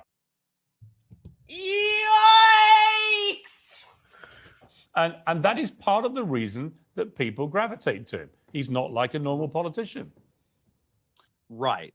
So Trump is the most famous man who has probably ever lived, and most powerful, quite frankly, man who has ever been a celebrity, because Trump's been a celebrity for 50 years. He really knows that industry. And it was quite interesting. If we want to go back to last weekend, we were able to sit ringside with Trump at UFC. We didn't know Trump was going to be there, but this weekend in Miami, in walks Donald Trump. 70,000 people in Miami cheering for Donald Trump. This used to be a blue city, and the roars were like a 70,000 person army. 70,000 person army. And shout out to Jesse on Fire. As I said, I'm the editor for Play with Matches, the podcast that he does with his very pretty wife that is set to premiere next week. So I've been editing their episodes, making clips and stuff. And they were talking about how the notion that not only the people in the stadium, but they're talking about how much the UFC has affected the perception of Donald Trump. So before, when Donald Trump wasn't, being paraded around the UFC events, it was like, well, I don't know, am I allowed to like this guy? I think everybody hates him, so I'm going to stay quiet. The silent majority. Remember how much we were talking about that in 2022? And then you hear the whole stadium go crazy. And you're like, oh wait, we can like this guy. I've been hiding it. And so like, all right, fuck yeah, let's go. And then it's on TV. And then millions of people in their own home with no one around are like, this is different. 70,000 person army. Shout out to Avaga Bundu. Welcome to the party. Momtex said, please keep showing that dude's comments. He thinks people are laughing with him instead of the obvious. Will do. For Donald Trump, this used to be a blue city, and the roars were like a 70,000 person army taking the field of battle. It was really something to behold. But at least be funny. This was what was very interesting. That's a frustration. If you're gonna be a pathetic loser troll, at least be funny. And this is something I think you'll appreciate because you interview a lot of celebrities. At that event, there were NFL quarterbacks, billionaires, tech titans, media moguls, people that were leftists, people that were Democrats, every single one of them coming up to Donald Trump to say hello, to clap him on the back, to get a photo. Now, normally it's the politicians running up to the celebrities to try and get a little brush. That's a good point. It's usually, when it comes to athletes, musicians, other celebrities, it's usually politicians. What do they say? Washington, D.C. is Hollywood for ugly people. Not with Trump. I mean, I'm not saying Trump's not ugly, but he is the celebrity. To get a photo. Now, normally it's the politicians running up to the celebrities to try and get a little brush the shoulders, right? They were running to Trump. What does that say? That says Trump is culture. That says Trump is the epoch of where they actually want to be. The masculine American celebrity that has truly conquered and that has power. And that's actually what a lot of these people want. And so it was really quite remarkable to see that happening in real time. And it really like clicked for me that Donald Trump is the creation of culture. And this is why they hate him so much. Well, like, on that point, I read a survey several years ago when he won the first time. And it said that Trump, it was a study, a proper data analysis of celebrity power based on media coverage of celebrities around the world. I'm actually, I want to back up a little bit because Benny was saying that point for me, quite of where they that says Trump is culture. That says Trump is culture. This is what I want to Trump is the epoch of where they actually want to be. The masculine American celebrity. So the masculine American celebrity, and then of course we get the smug laugh from Destiny. But like, again, what's funny, dude? Like, you don't have to like Trump, but to say he's not masculine, to say that he is not presenting masculinity, to say that he's not representing a lacking of just being a fucking man in politics specifically is ridiculous. Like, you either think that that's not true, in which case you're out of touch, or you think because you're cooked from the Red Pill podcast that you went on. Come on. And you think that anybody saying masculine is talking about being entertained alpha. That's just saying what it is. But shout out to Zippy. Said it's a feeding time. Am I feeding the troll? No, you are not feeding the troll. You are feeding the puppy. We love to feed the puppy. We love to feed the puppy. And that has power. And that's actually, I don't know. Apparently there's a meme. Calm down. Let's try to find this. Let's see what it actually is. Let's see how long he looked for this to actually can I copy and paste this? Let's see. No? What about here? No? Okay. Calm down, little Trump hater. One found your pinky. This is for me, guys. This is just for me. Oh, shit! Oh, my God! What? Oh, you got me, bro! Oh, shit! Oh! So now it's very obvious that the level of the lack of consistency here is embarrassing. We're just gonna move on. American celebrity that has truly conquered and that has power. And that's actually what a lot of these people want. And so it was really quite remarkable to see that happening in real time. And it really like clicked for me that Donald Trump is the creation of culture. And this is why they hate him so much. Well, like, why they need to cancel him. On that point, I read a survey several years ago when he won the first time. And it said that Trump, it was a study, a proper data analysis of celebrity power based on media coverage of celebrities around the world. And Trump had more media coverage than the next 1,000 most famous people combined, right? I don't think there's any doubt that Trump is the most famous person in the world. I would have put him up there with the late, great Queen of England, but now that she sadly died... Wait. I'm sorry, I missed that. What were we talking about? The Queen of England? Trump had more media coverage than the next 1,000 most famous people combined. Oh, yeah. In terms of coverage. But yes... I've been master pwned, guys. You know what that means? I've got to shut down the channel. It was a pleasure, but you know, I mean, Twitch trolls. I can't deal with it, and you know, they're gonna say that I'm a Trump hater, and come up with amazing memes that just crush me, and I'm totally gonna remember that they exist once they. So I mean, not even the end of the chat, the end of the stream. Once they stop talking, I'm going to forget they exist. But my mind is irrevocably damaged. right? I don't think there's any doubt that Trump is the most famous person in the world. I would have put him up there with the late, great Queen of England, but now that she sadly died, I think Trump is the biggest star on the planet, for better or worse. And that, Dave Smith, is actually a problem for the Democrats. It's been a problem for the other Republican candidates to be nominee. They got completely blown away. And it's going to be a big problem for the Democrats if Joe Biden, who looks increasingly senile, can barely string a sentence together. He did okay, actually, at the State of the Union, but the perception of American voters right now, particularly Democrat voters, 2/3 of whom don't want him to run again, is that he's just too old.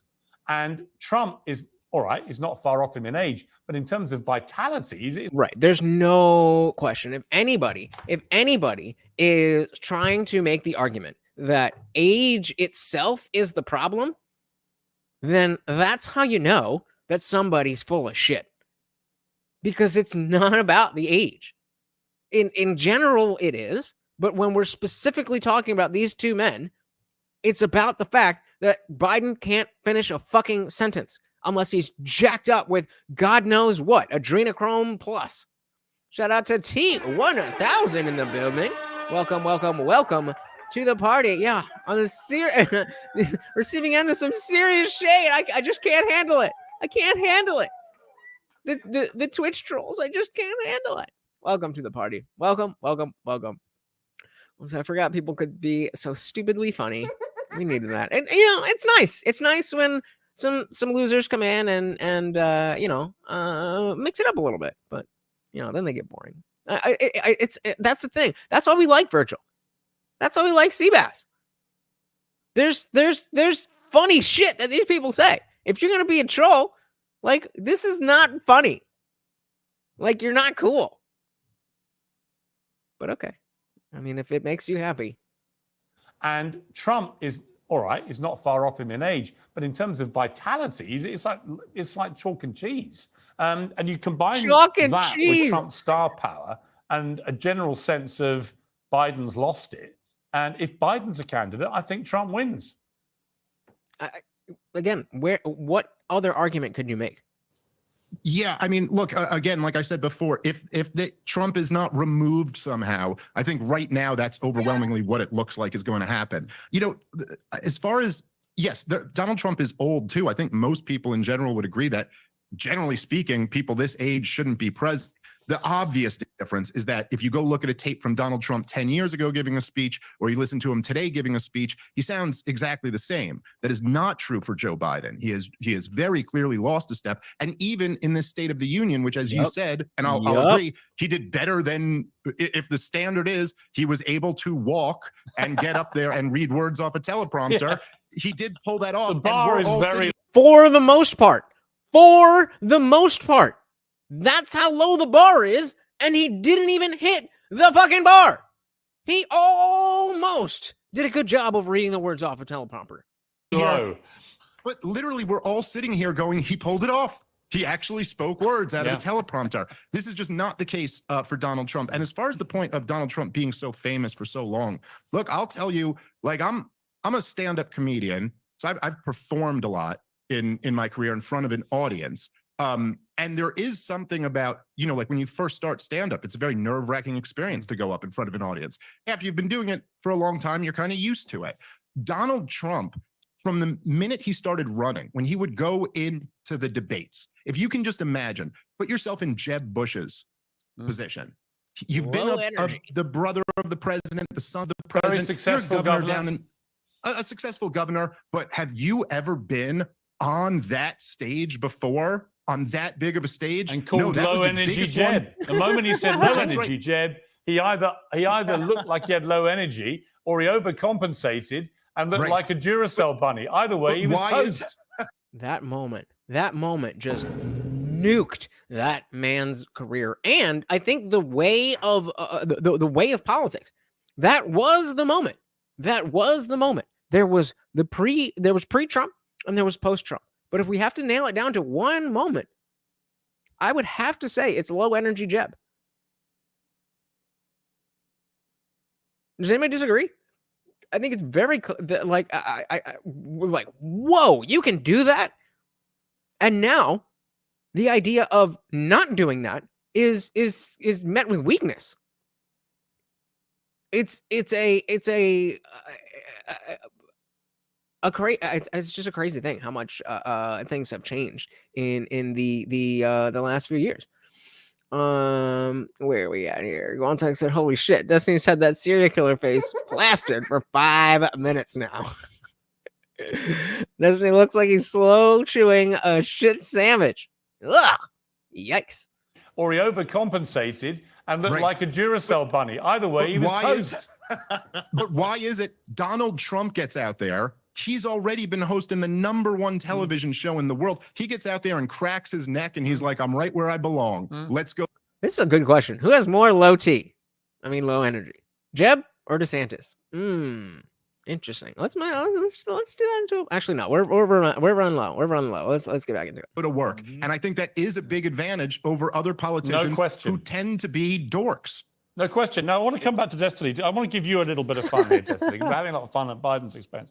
But this lady, Katie Britt, who popped up after the State of the Union to give the Republicans... Oh, Jesus. Have you guys heard about Katie... what is it? Katie Britt? Katie Brick?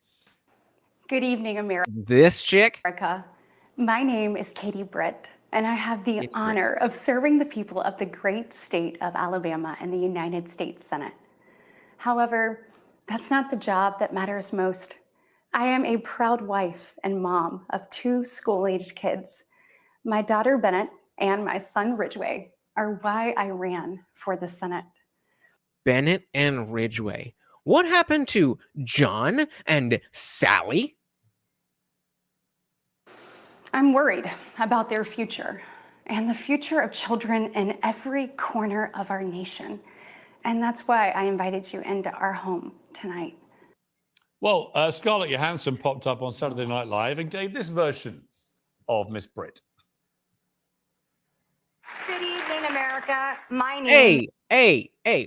Let's get a nice freeze frame. I fucking love Scarlett Johansson so much. She's so hot. She's so sexy. Okay, I just need Katie Britt, and I have the honor of serving the great people of Alabama. But tonight, I'll be auditioning for the part of Scary Mom. And I'll be performing an original monologue called This Country is Hell. You see, I'm not just a senator. I'm a wife, a mother, and the craziest bitch in the Target parking lot. I'm worried about the future of our children, and this is why I've invited you into this strange, empty kitchen. You fucking crazy. You realize that she's made up specifically to look like when she don't look like that. That barely even looks like Scarlett Johansson. Because Republicans wanted me to appeal to women voters, and women love kitchen.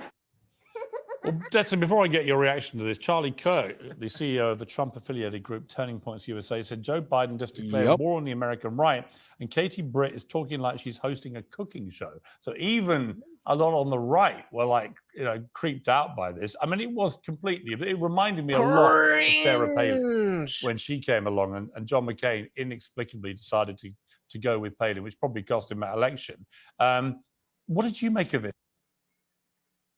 Bruh. When you were watching it? I feel like it's a perfect summary right now of where the Conservative Party is at in the United States. It's just like fake, this feigned outrage for what's going on. Whatever opinion you have about that video, outrage.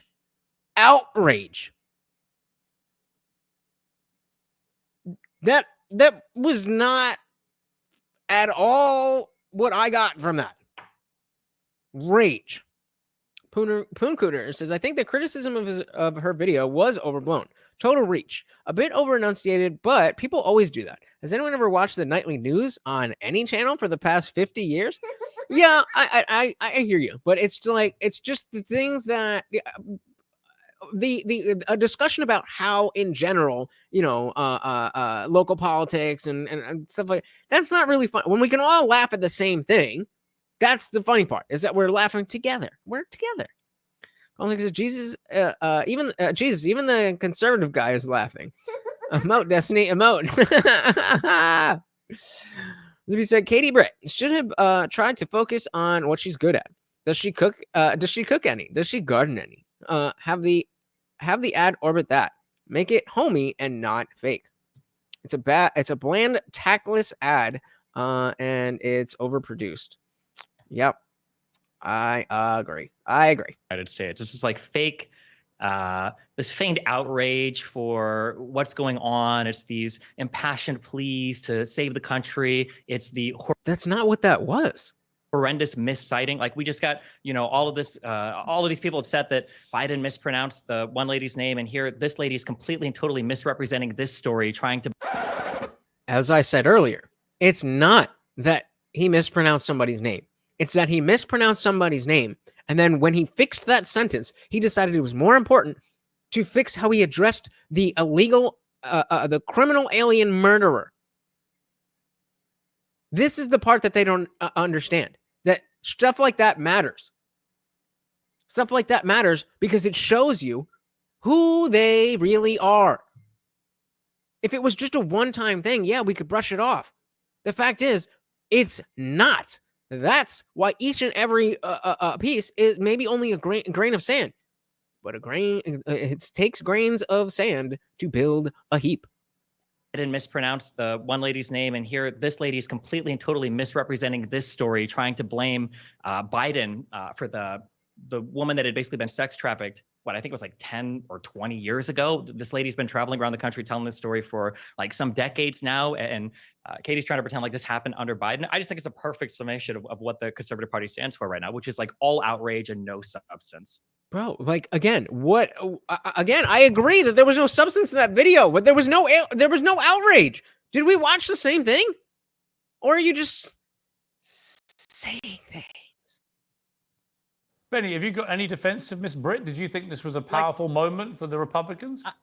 This is why you're so good at what you do, Piers, because on its face, I agree with Destiny, because we deserved better as a response to the State of the Union. Like, I can't believe I'm saying this, but like that's my headline now. That's my headline for the tease for this segment. Benny Johnson, I agree with Destiny. Katie Britt deserves a Razzie for that performance. And if you listen to the way that she talks as like a normal person, that's not the way she talks. No. It's totally performative. And there are real serious person. It's not just a girl. It's Laken Riley. She's an American. Her family is mourning, and they deserve, obviously, to have their daughter alive and not slaughtered by a criminal alien. But Destiny doesn't give a shit about that. Hey, a shout out to Chester signing up to become a member of the channel. Welcome, welcome, welcome to the party, and thank you very much. Of course, that comes with a treat. For Morty, let's add you to the co-sponsor of the stream. Welcome, welcome, welcome to the party, brother. Good to see ya. And of course, that keeps the party raging. As a Republican Party, messaging matters. It's really important. And you can't put up somebody like that. I don't know why they didn't pick Vivek. I got to be honest with you. I don't know why they didn't pick Vivek. I said shit. Me too. Oh, shit. We also got Unwanted Foe signing up for not 1, not 2, not 5, but 9 months. God damn, knocking Chester out the banner before I even made it. Yummy, yummy, yummy. Thank you so very, very much, sir. Oh my goodness. I'm feeling blessed. All right, let's keep that party raging. It's absolutely a time to have Vivek Ramaswamy talk, and he's a great communicator. Yeah. Why they went this way, I do not know. It was a gift. This is the final thing I'll say. It's a gift. Because then suddenly the pivot goes from Joe Biden sort of angrily screaming for 90 minutes, getting Laken Riley's name wrong, and having a number of hot mic moments saying that Bibi Netanyahu needs a come to Jesus moment, saying that he wishes he had cognitive decline, which is both things Joe Biden said after the speech. Strange. Whatever. And Joe Biden getting yelled at by a father who lost his Marine son in Afghanistan. Steve Nakui was up there in the audience. He got arrested by Joe Biden afterwards, or at least by the Capitol Police. But all of that aside, Katie Britt then becomes the joke. Right. And so then you sort of like move, the target moves over to Katie Britt, and SNL doesn't open on her, a cold open on her instead of Joe Biden. Yeah, I completely agree. Stupid. I just want to pivot if I can. Wait, real quick. So wait, this means that you signed up, that you bought 9 months, or you bought 1 month and you've been a member for 9 months. I just want to know so that we know. Gondek said, I think I get it now. Destiny's Vyvanse has kicked in, and he can't feel his face anymore. This is what you get when you have a better understanding. When you have a better understanding of what we're talking about, you can see things like this. Destiny's Vyvanse kicked in, and he can't feel his face anymore. He seriously likes looks like a mannequin of Destiny and not a real person. You ain't wrong. You ain't wrong. Cold open on her instead of Joe Biden. Yeah, I completely agree. Stupid. I just want to pivot, if I can, Dave, with you to RFK Jr., who I know you've interviewed recently. He's a very interesting character. I mean, I've interviewed him several times now, and I find him very interesting. I think he's a really charismatic, experienced guy. He seems to wind up all the right kind of people. Clearly serious. He comes from a serious political family. And he's raising money, and he's got popularity. What do you think of his significance in this race, if he has any? Well, I agree with you. I mean, I think he's a very impressive person, and he's very smart. I mean, look, he's a guy who you want to listen to who can't speak. So that's pretty impressive.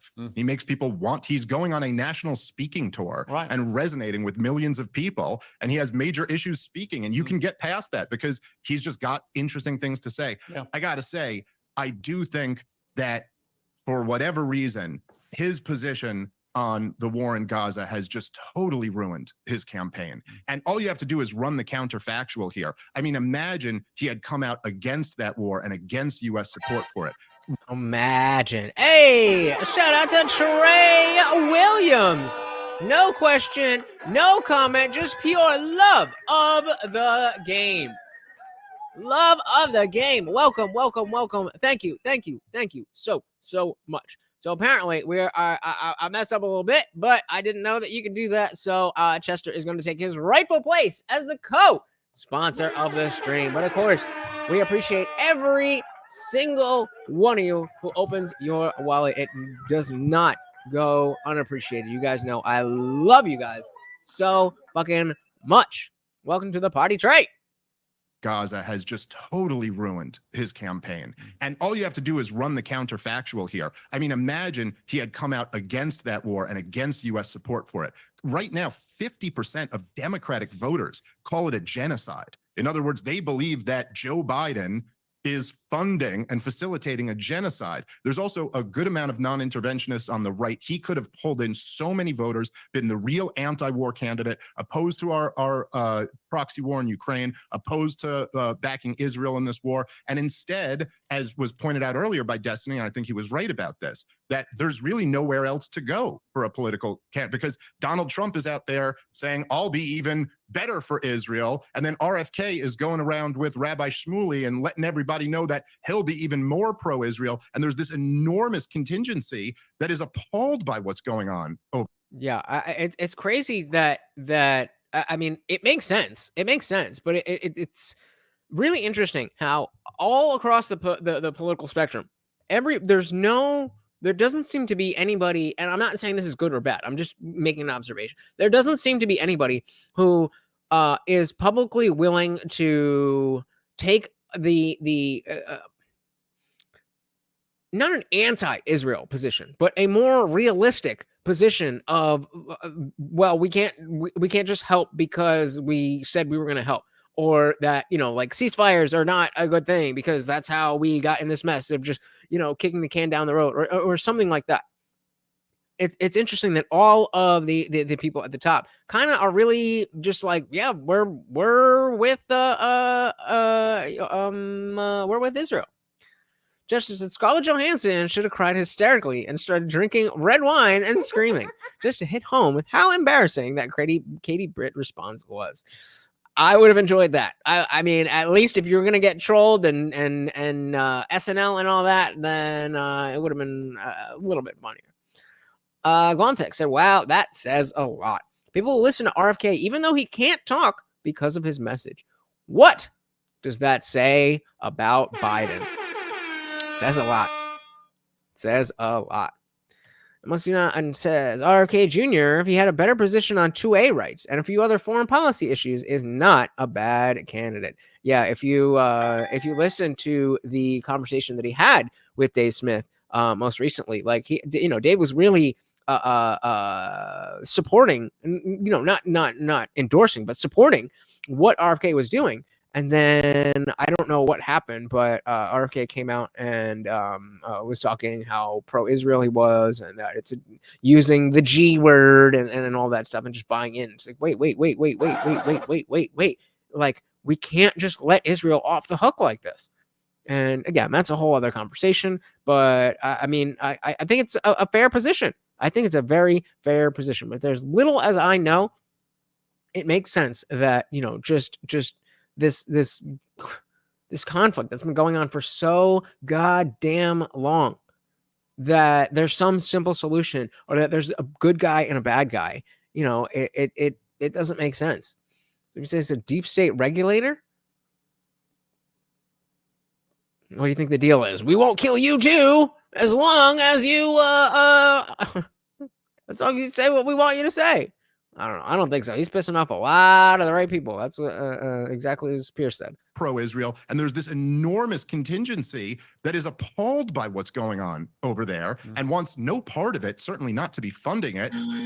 But he, for whatever reason, feels differently, and so I do think it's a real shame. I want to bring in just some news that's broken while we've been talking. Actually, it's quite. I just want to. I mean, it seems like there's always a delay. And I don't know if they know, like, if you're on stream with me, you'll be able to see the end product. I don't know if they're just seeing this, and then on their end, they cut it up and make it look like that. But if you are ever in the position where you're on something like this, and they give you the full screen like this, do not stop talking until you can't talk anymore. That means they're giving you the go, and as long as you don't stop talking, they will stay on you. And in situations like this, like we were saying, how impossible it is to get out long form anything. If they give you the full screen, you take that shit. I want to bring in just some news that's broken while we've been talking. Actually, it's quite fascinating. I've got a sort of personal view on this. What do you guys think? I don't want to say that out loud, but what do you guys think? Don Lemon, you may remember, who got fired from CNN, and he then got offered a lifeboat by Elon Musk, who said, "Look, come and do a show for me on X," rather like with Tucker Carlson.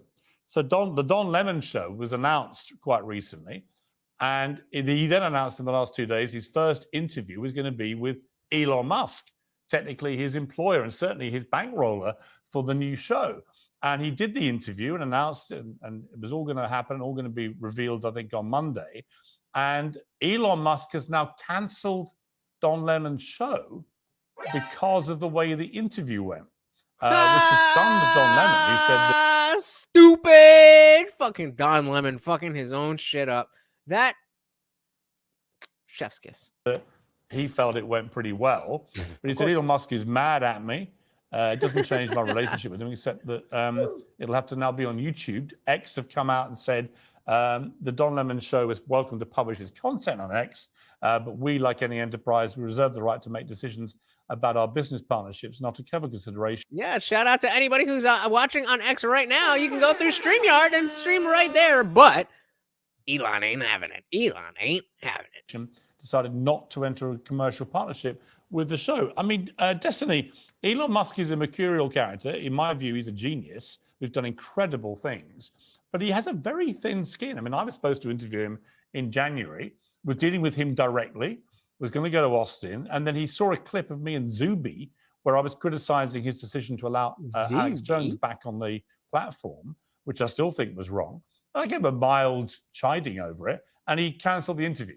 Just like that, bang, and said he lost all respect for me. Can a guy be the king of free speech in the way that Elon Musk wants us to think he is and do this kind of thing? To stream on X, all you need is StreamYard. I don't think very many people hold freedom of speech as a principle. I think freedom of speech tends to be weaponized by the side that feels like they don't have a voice at any particular moment in time. The cope is nonstop, bro. What do you mean? What do you mean? American history has been littered with just series after series after series of people not getting to say or do what they want, and a bunch of other people fighting to make sure they have the right to do that. You know, people don't really care about, well, not in America. They don't care about free speech. Maybe, no. You know what? Actually, projection. Maybe you don't care about free speech. Maybe you only use free speech as a weapon when people are saying things that you don't like. But some of us actually believe, I disagree with what you have to say, but I would give my life to defend your right to say it. Some of us actually believe in the things that we say. Some of us actually have values and principles. Insane. You know what I'm saying? I think the RNC would nominate someone else. Probably Haley. Yeah. Oh, yeah. Destiny looks like he's forgetting his life choices. Well, and I mean, you know, the problem is that when you get to a certain size, then, you know, then as soon as this is over, then you just go back onto your own stream and preempt whatever this is and be like, oh, well, they wouldn't let me talk, or they wouldn't this, and whatever excuse, and then nobody, you know, it doesn't do anything. Mostly Nine said there are many Trump voters who'd flip to RFK if Trump wasn't available on the vaccine issues and not just the COVID jab. Yeah, there are, but I don't know how. I don't know if enough would. If Trump is not in the race, I'm writing in Devake. I'm just, you know, if you're a war hawk, that's just not a world I want to live in. I don't want wars. And I don't care what the reason for your war is. I don't want it. Principle. I think freedom of speech tends to be weaponized by the side that feels like they don't have a voice at any particular moment in time. So right now you see conservatives championing freedom of speech while simultaneously supporting Donald Trump, who said, oh, so that's why the liberals, they used to care about free speech because they were being so oppressed. But now that they've taken over all of culture, they don't care about free speech anymore. Got it. You told on yourself. That he would want to open up defamation lawsuits against media companies, or he would want to revoke the citizenship of Americans who would set the flag on fire, or he wants to suspend the Constitution to run for office. And see, again, bringing up the flag burning thing, as if you don't know what hyperbole is, as if you don't know, as if you didn't just spend an hour talking about how unserious this person is. But when it's convenient for you, oh, he meant that exactly the way that he said it. Come on, bro. And investigate voter fraud claims, right? I don't think that people have these very like principled commitments to freedom of speech. I think that they tend to just weaponize them when they feel like they're not getting their voice heard. I think for a long time for Twitter, conservatives felt that, and honestly, rightfully so. I think that some of the censorship stuff that was being exercised across a lot of the social media platforms was pretty heavy-handed, and I think thankfully a lot of policies have started to be rolled back. So like YouTube doesn't censor people as aggressively as they used to. That being said, if you look at Elon Musk, you should have known from day one, as soon as the Twitter files dropped in the way that they did, where Elon Musk basically brought in a bunch of PR journalists to go over files that his employees would make available for him, for them to blow up the prior owners of Twitter. You should have known that his commitment to freedom of speech was only insofar as it would serve his needs and his ends. So again, it's the same when we have people who have they're journalists, but they have an interest in maybe things working out the way that we thought they actually were, and the truth aligns with what they thought, then it doesn't matter. But when we have doctors and legal experts talking about shit with whether it's January 6th or the mask mandates or the vaccine mandates or anything else, there's no qualms about the government. What was it? The fucking, not the Steele dossier. The shit. I don't fucking remember this bullshit. I don't fucking care about it. But whether it was the Steele dossier or the Mueller report or some shit where it was the government looking at the government And then they were like, nope, everything's good. And it's like, you accept that, but not this. I just don't understand how you can feel like you are a principled person. Insane. If that were to happen, I don't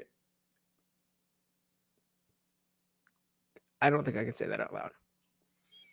Boom Cooter said, bruh, dude had to get his jaw fixed. That thing is going to slide right off one day and knock a picture off the wall.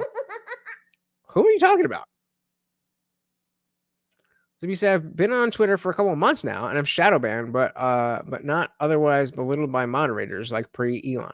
Okay, fair enough. Well, Mix, I'm not trying to keep bringing it back to this, but Destiny's eyes say it all.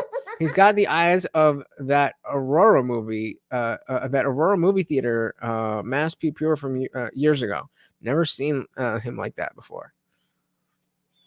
I mean, whatever you say. You should have known that his commitment to freedom of speech was only insofar as it would serve his needs and his ends. And I think you've seen that show up basically over and over again as he's ran Twitter. So it's no surprise that if he feels like somebody's not giving him the favorable type of coverage that he'd want, that he would probably try to axe these people from his platform, or he wouldn't be interested in working with them in the future. I mean, Benny, it's pretty extraordinary to cancel a show that you have bankrolled after one show, and it's an interview with you.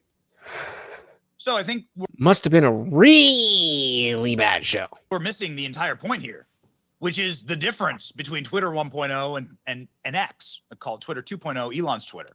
Twitter 1.0 wasn't just canceling shows. There were no shows, by the way, on Twitter 1.0. They were deleting accounts. They were deleting the voices of people. They were stopping you from speaking. They were deboosting your content. They were making it so people couldn't find you. Shout out to Steve Milner. Welcome to the party. Said, Destiny carries water for a bumbling idiot. Just another bad life choice. Yep. And I mean, this is part of the point, guys, is that I can sit here and say that I think Destiny is very smart. I think that Destiny is well read. I think that Destiny is a good debater, that I have respect for Destiny, and still can do dumb and fucked up and loser shit. You have to be on top of your game in every aspect. This is the greatest example is Neil deGrasse Tyson, who is probably the foremost astrophysicist that talks about it in any context. He can break things down great. But because he's good at that, somebody told him that he knows politics. Stay in your lane.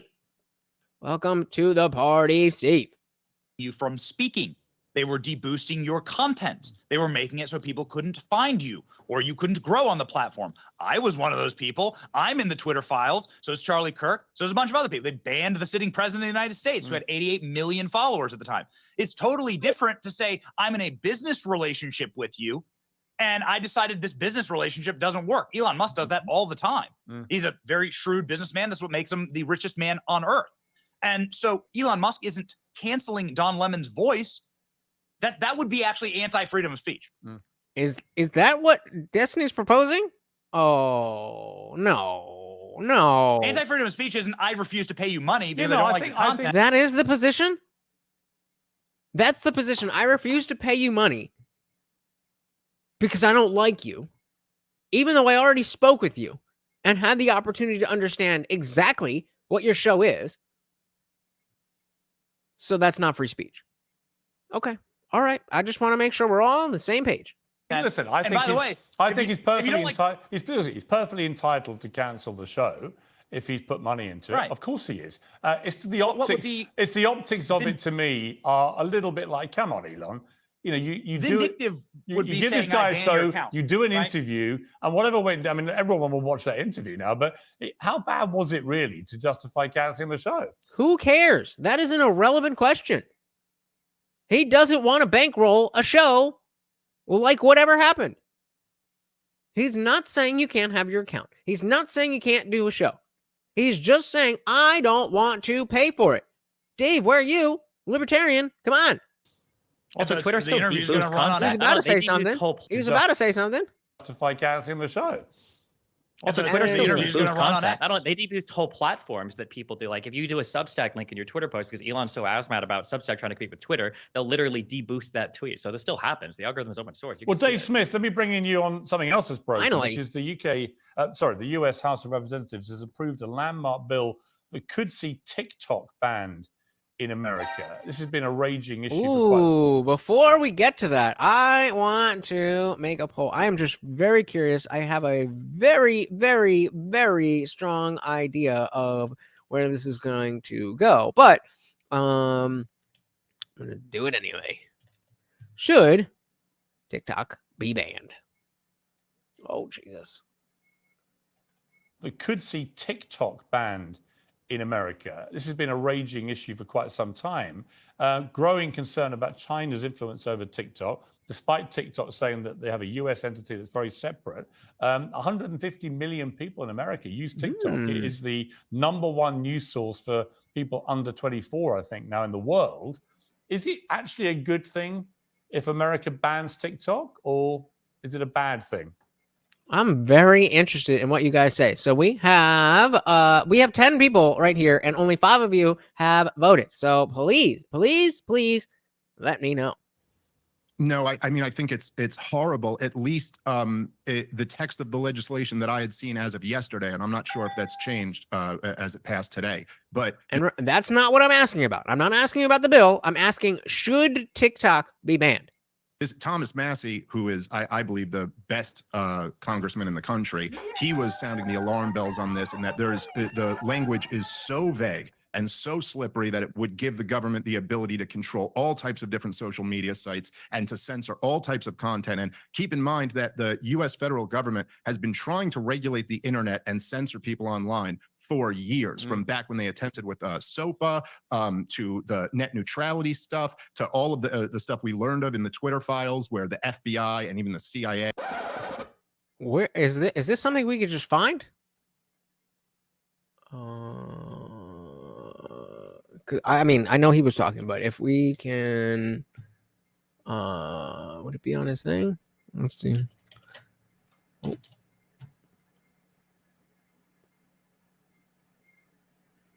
All right, 3 minutes. Beautiful. Okay. The things that you post, a great replacement. Yeah. Can we talk about the great replacement theory now? Some of the things that you post, a great replacement theory. You claim that Democrats, President Biden's immigration plan to open up the border. You said that the president is getting, and Democrats are doing it to get more votes. But undocumented immigrants cannot vote in federal elections. So how is that possible? Right. Well, you're complaining. Well, you know, all the rule changes. It's almost like maybe they can just change the rules and allow them to vote. Two things. One is great replacement theory. The other is, which I don't subscribe to that. I'm simply saying that there is an incentive here. If legal immigrants, which I think have a very strong bias to, at least everything I've read, it's a very strong bias to vote Democrat. The more that come to the country, the more they're likely to vote. And again, just like when David is on here, like, well, doesn't that just mean we're getting more people to vote? As if inherently, because more people vote, it's a good thing. That direction, but it is, in my view, a simple incentive to increase voters to Democrat voters. And yeah, so your question is like how? So there's a few ways. How? I don't know. By promising them free shit. Vote for me, and I will give you money. Vote for me, and I will let you stay in luxury hotels in New York City. What do you mean, how? This works. One is that when the census is done, the census is based on all people in an area, whether they are citizens or not. So if there are a concentration of people who came here illegally in a particular state or in a particular state, that state will actually then get an increased number of House seats. So the House seat apportionment is proportionate to the number of people, not the number of citizens. And again, so this isn't even getting to the point of illegal aliens actually casting a vote. It's just the simple notion that if there's more people in a place, they get more votes. I thought that was understood, but okay, it's Don Lemon. Why shouldn't? So the illegals overwhelmingly go to places like California, New York, and I said shit. Me too. And the fact that Don Lemon doesn't realize the fact that this is true plays into what the fuck we're talking about. If you just look at the math, if you look at the apportionment with and without illegals, I believe California would lose. I believe the blue state, there would be a net loss blue states of approximately 20 seats in the House. This also applies to the Electoral College. So you say, like, well, this also applies to electing the president, because the electoral votes are also done by apportionment the same way that House seats are done. But the reason, Elon, the Electoral College is in place is to balance that, so that doesn't happen. So what you're saying about it is the exact opposite of the reason why the Electoral College is there. The Electoral College at this point. Oh, so now liberals love the Electoral College. Jesus fucking Christ. It's like whiplash with these fucking people. At this point in our history, gives people who are in smaller states and red states much more of an influence over our elections than people who are in blue states, and the majority of the people in this country. That's the Electoral. And we can't have that. We can't have that. So let's bring in people who aren't citizens so that we can get our way. College does. It actually does the exact opposite of what you're saying. It protects people who are in smaller states and protects people who are in red states. Well, the red states, because they tend to be smaller and less populous. I think that statement is what you said is true, but what I said is also true, which is that if as is the case, a disproportionate number of legal immigrants go to blue states, they amplify the effect of a blue state vote. And the math, as I understand it, you can research this obviously very easily. I mean, it's pretty straightforward to research this. But my understanding is that there would be that the Democrats would lose approximately 20 seats in the House if illegals were not counted in census, and that's also 20 less electoral votes for president. So illegals absolutely do affect the who controls the House and who controls the presidency. It does not affect the Senate. Damn. I mean, I would have been like, I would have been interested to see this, but I'm not surprised that that's not apparently that's that. Yeah, I mean, I would have been interested to see that conversation, but I would not think that Don Lemon would be able to manage.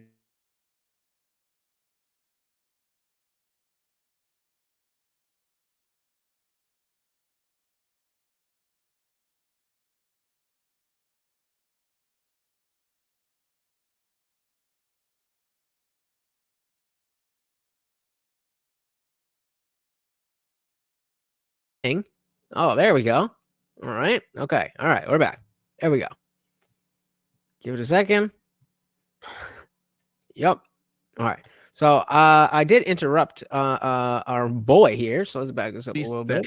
Changed the text of the legislation that I had seen as of yesterday, and I'm not sure if that's changed as it passed today. But this Thomas Massie, who is, I believe, the best congressman in the country, he was sounding the alarm bells on this, and that there is the language is so vague and so slippery that it would give the government the ability to control all types of different social media sites and to censor all types of content. And keep in mind that the U.S. federal government has been trying to regulate the internet and censor people online for years, from back when they attempted with SOPA to the net neutrality stuff, to all of the net neutrality, the stuff we learned of in the Twitter files, where the FBI and even the CIA are coming in and talking about which accounts they want to be banned. And nope, but that doesn't count because the journalists wanted to see that Twitter was corrupt.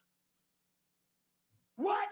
Asking Twitter why this person is still on there, and things where it was just people during the COVID lockdown saying like, hey, I don't think these lockdowns work, or hey, I don't think this vaccine actually does stop you from getting COVID. My point is, many of the people who were vindicated and turned out to be right. And so, yeah, I think there's a real problem with TikTok. But you don't think that they were vindicated to be right, Destiny, when they said the vaccine No, of course wouldn't not. stop The you vast from getting majority it? of the COVID. So Don Lemon was trying to say we should ban this stuff, and Elon's like, no, that's fucking authoritarian. Got it. Makes sense. Conspiracies were absolutely false. There is no worldwide vaccine passport mandate. There aren't all these people dying from vaccines. Listen, there wasn't created a bioweapons lab in Ukraine. Okay, but you're arguing with something I didn't say. I'm saying the official narrative was that it didn't come from the lab. If you get the vaccine, which it did, you cannot get it, and you cannot, which you can, not transmit it, which you could. These were huge stories that were flatly. No. I'm going to give people shit for having a bad memory about foreign policy, but this shit that they fucking said on our own networks day in and day out. No. That doesn't help my point. Official narrative was that it didn't come from the lab. If you get the vaccine, you cannot get it and you cannot transmit it. These were huge stories that were flatly wrong. No, you're shaking your head. That's not wrong. The official position of the NIH or the government was not that if you get vaccinated, you will never transmit it and you will never get sick. Okay, so this is a cope. This is a cope because I don't know. Maybe that is true that the position of the NIH was never that. But if you want to tell me that CNN, MSNBC, Fauci, all the Biden people, the Democrats, all the people who were railing against Trump and fucking DeSantis and all of them, if you want to tell me that they weren't saying that, guess what? I can just call you a liar. I can just call you a liar because you're lying out your face. It was not that if you get vaccinated, you will never transmit it and you will never get sick. Yes, it was. Know that there is the one quote that people. Yes, I'm aware. Fauci There's said the that one. So yeah, see, I fucking called it. I fucking called it. He did that on fucking purpose.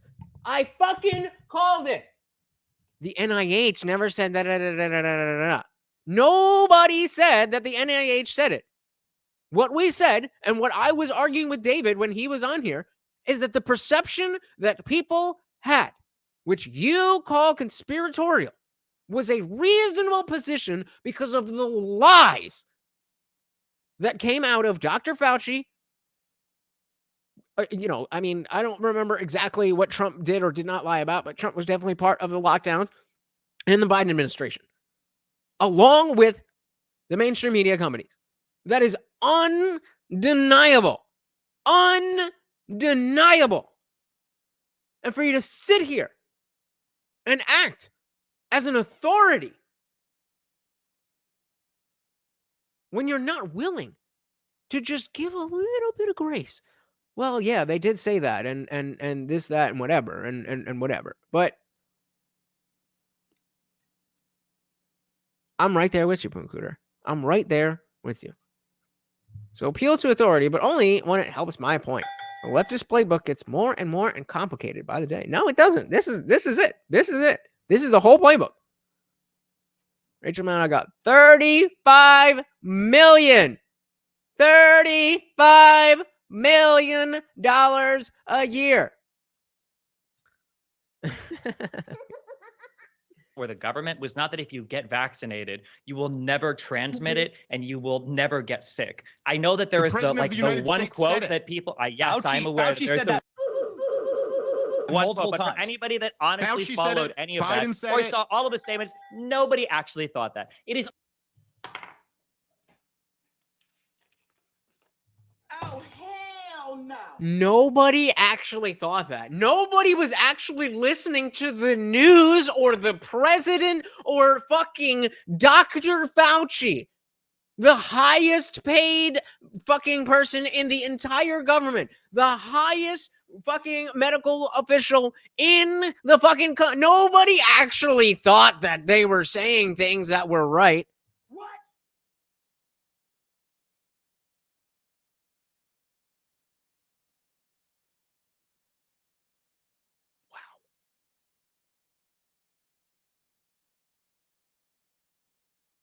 This motherfucker.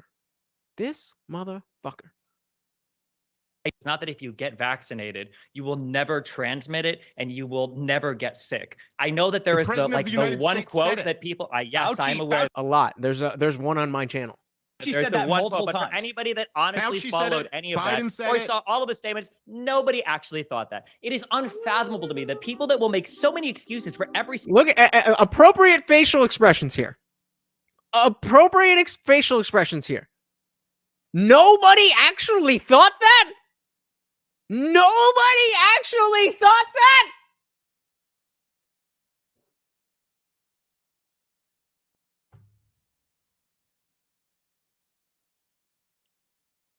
Yeah. Yeah.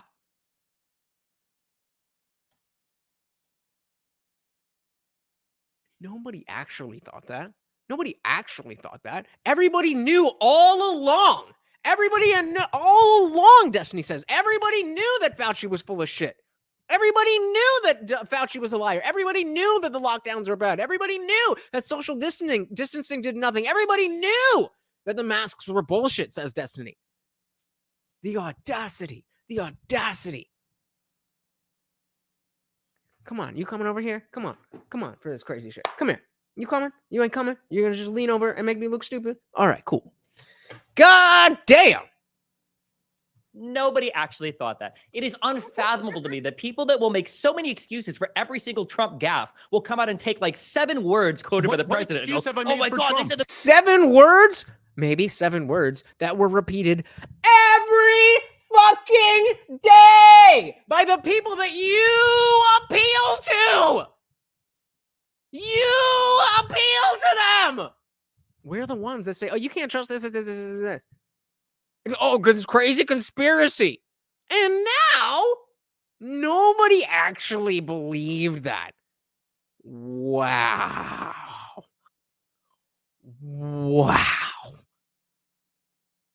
Absolutely millions of people believe Rachel Maddow when she repeated the lie that the vaccine stopped the transmission. I cannot believe. Now, you know, I Destiny has some bad takes, especially in the stuff that I show you guys. It's definitely a overrepresentation of bad takes from Destiny on this channel. But this is different. This is different. Usually I'm ready to say, okay, he's bad, but da-da-da-da-da-da-da. This is different. This is the worst take I have ever seen. Nobody actually thought that. I mean, you're right. A bunch of us didn't actually think that. We knew they were lying. But a lot more people did. Every single Trump gaffe will come out and take like 7 words quoted by the president. Excuse have I made oh my for God, Trump? they said the vaccine was 100% effective. It would never, that's unbelievable. Nobody really thought that. That's an unbelievable. Rachel Maddow did. Okay, fine. But also, Nobody really thought that's the idea that all these people nobody really thought it, but the vindicated. president. Okay, you're right. First off, I haven't made any excuses for Trump gaffes. I think you're just trying to create something that you assume is me. But nobody said it, nobody thought it, except the president of the United States of America and Fauci. You're right. Nobody else ever said that you can't get COVID. Oops. He's about to say you need more than the president of the United States and the leading medical professional in the government. He's not about to say that. He's not about to say that. He's not about to say that. I know that's not going to happen. I know it. I know that can't possibly happen. Of America and Fauci. You're right. Nobody else ever said that you can't get COVID. I think you need more than one sentence of a thing to see if they genuinely thought that the vaccine would be 100% prevent. Like none of.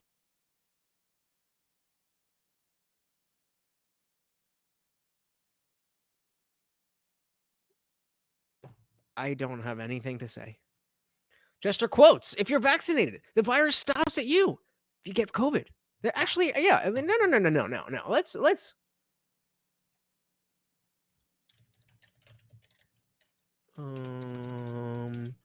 Cannot transmit vaccine. Click.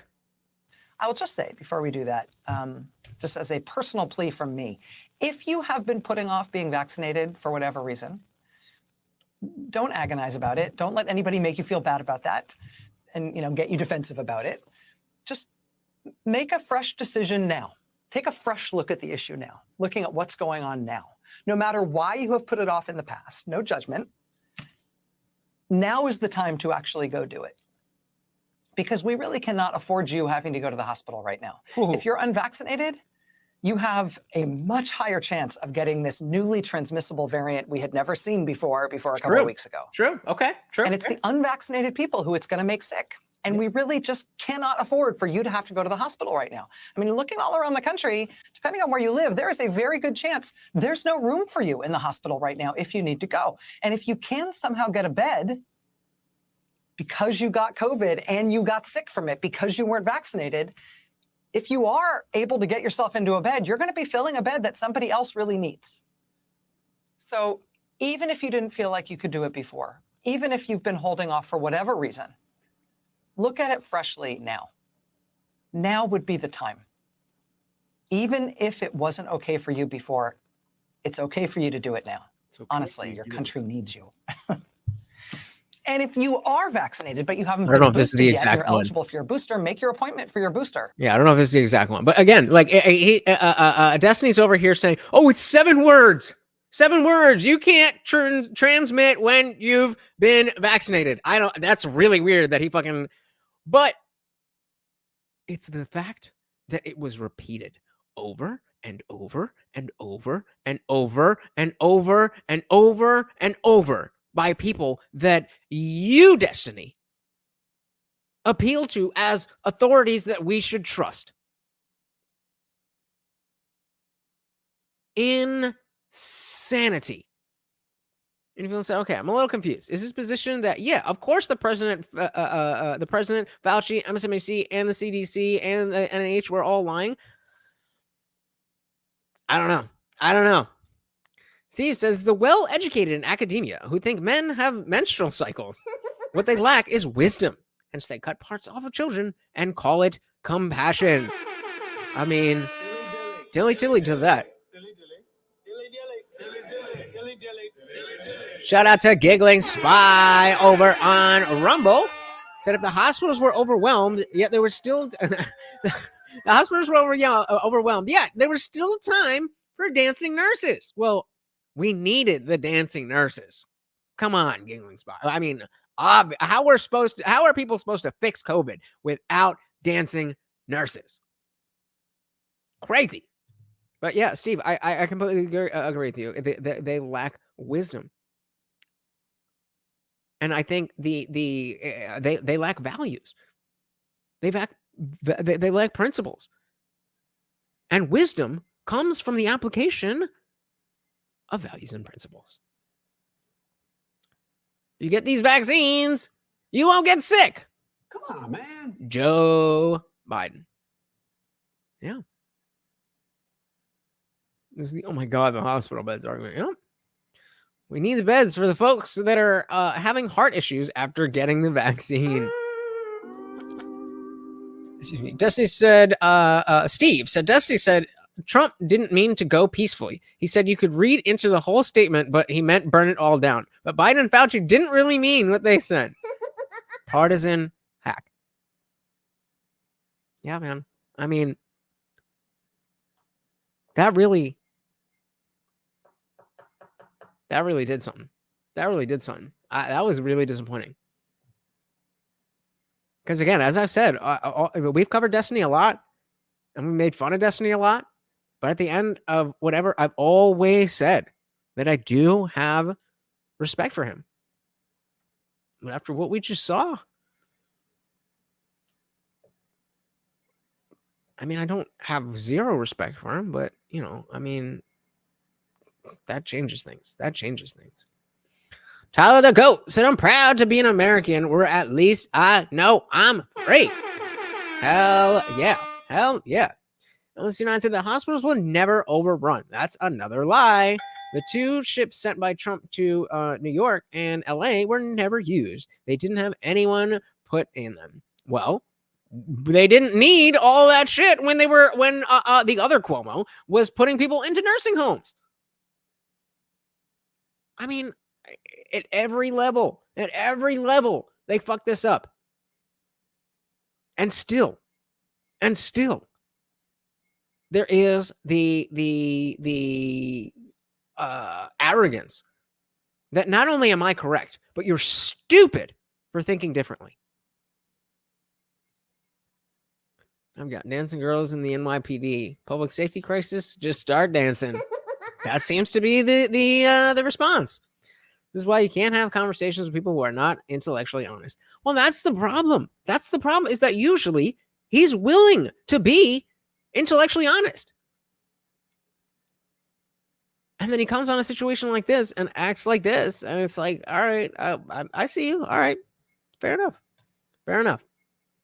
Colin said, I would want to ask Destiny, then how did it become so socially acceptable to say exactly what Biden and Fauci were wrong about? If nobody took them seriously, why did it become the law of the land? Very obviously, because people did believe it. Don't say took a break from the stream, came back late. You good? You good? You good? No, I mean, you know, like I said, there's a lot of there's a lot of value in his content, but the level of respect has gone down.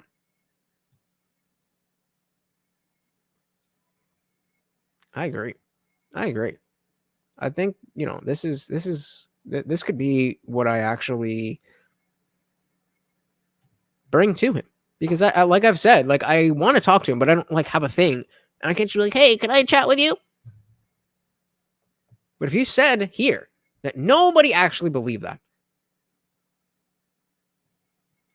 what do you think happened? What is it that you think happened? All right, let's finish this up. States of America and Fauci. You're right. Nobody else ever said that you can't get COVID. I think you need more than one sentence of a thing to see if they genuinely thought that the vaccine would be 100% prevent. Like, none of our vaccines are 100% effective or prevent the transmission of 100% of a disease if you caught it. There's no vaccine like that. That's what we were telling you. Can I just say, chaps? So they shouldn't have said that then. Can I say, chaps, you have all three of you lived up to every expectation as a collective unit. So thank you very much indeed. We've covered a wide range of things. I've thoroughly enjoyed it. I appreciate you coming on Uncensored. Thank you very much. Hey, you got to have us back, Piers, because that was getting hot. Got to talk about myocarditis. Got to talk about myocarditis. Well, you know what? We will. We'll talk about myocarditis. I'm very happy to do that, but I'll do it another time. But we will. Thank you, guys. I appreciate it. All right. I don't know if angry and defensive. I think we can see Pierce is very happy with this clip. Destiny is not. Benny knows what clips he's got. And I think Dave is right with us. Like, what the fuck just happened? Did you really just say people didn't believe what Biden and Fauci told them? Just said even Jake's nephew has pretty better takes. That's not true. Wow.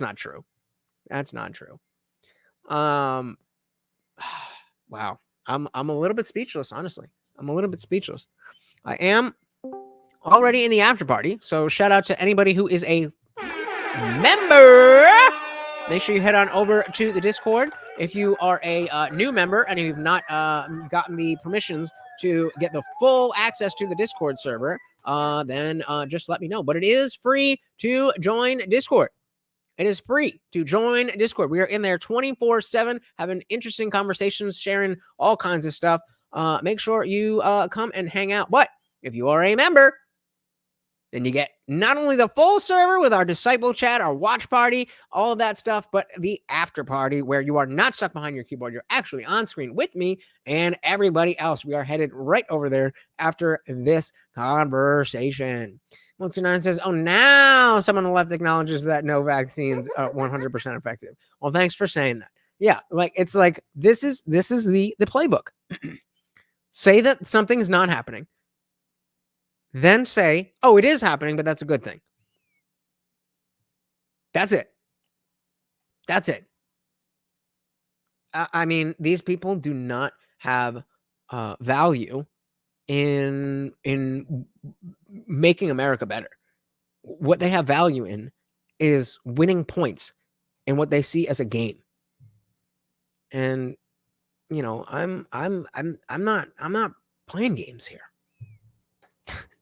Shout out to Kelly Green coming in the last moment. Very good to see you, as always. We're about to head over to the membership after party. But first, let's say a big thank you to Unwanted Foe.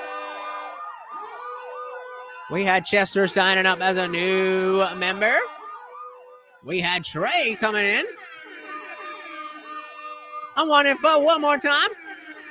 And of course, our sponsor of the stream, Indie Film. Thank you so very, very much to each and every one of you for hanging out. I really, really do appreciate the time. I know you could be doing anything else, but the fact that you are here listening to me, being part of this conversation is exactly what we need to do in order to create a better country. We can do it. but I just need you to do your part. I promise I will do my part. I will be here every Monday, Wednesday, Friday, 8 p.m. Eastern. All you got to do is show up. And if you can support the efforts, head over to the IndianJesus.com if you want your own merch. Send in super chats, cash apps, signing up for membership. All of that stuff really does help build what we are building, guys, and we are building it. So thank you so very, very much for hanging out. Once again, I am your host, Lutch, aka the Indian Jesus, here to resurrect the second coming of common sense. Until next time, guys, I am out of here.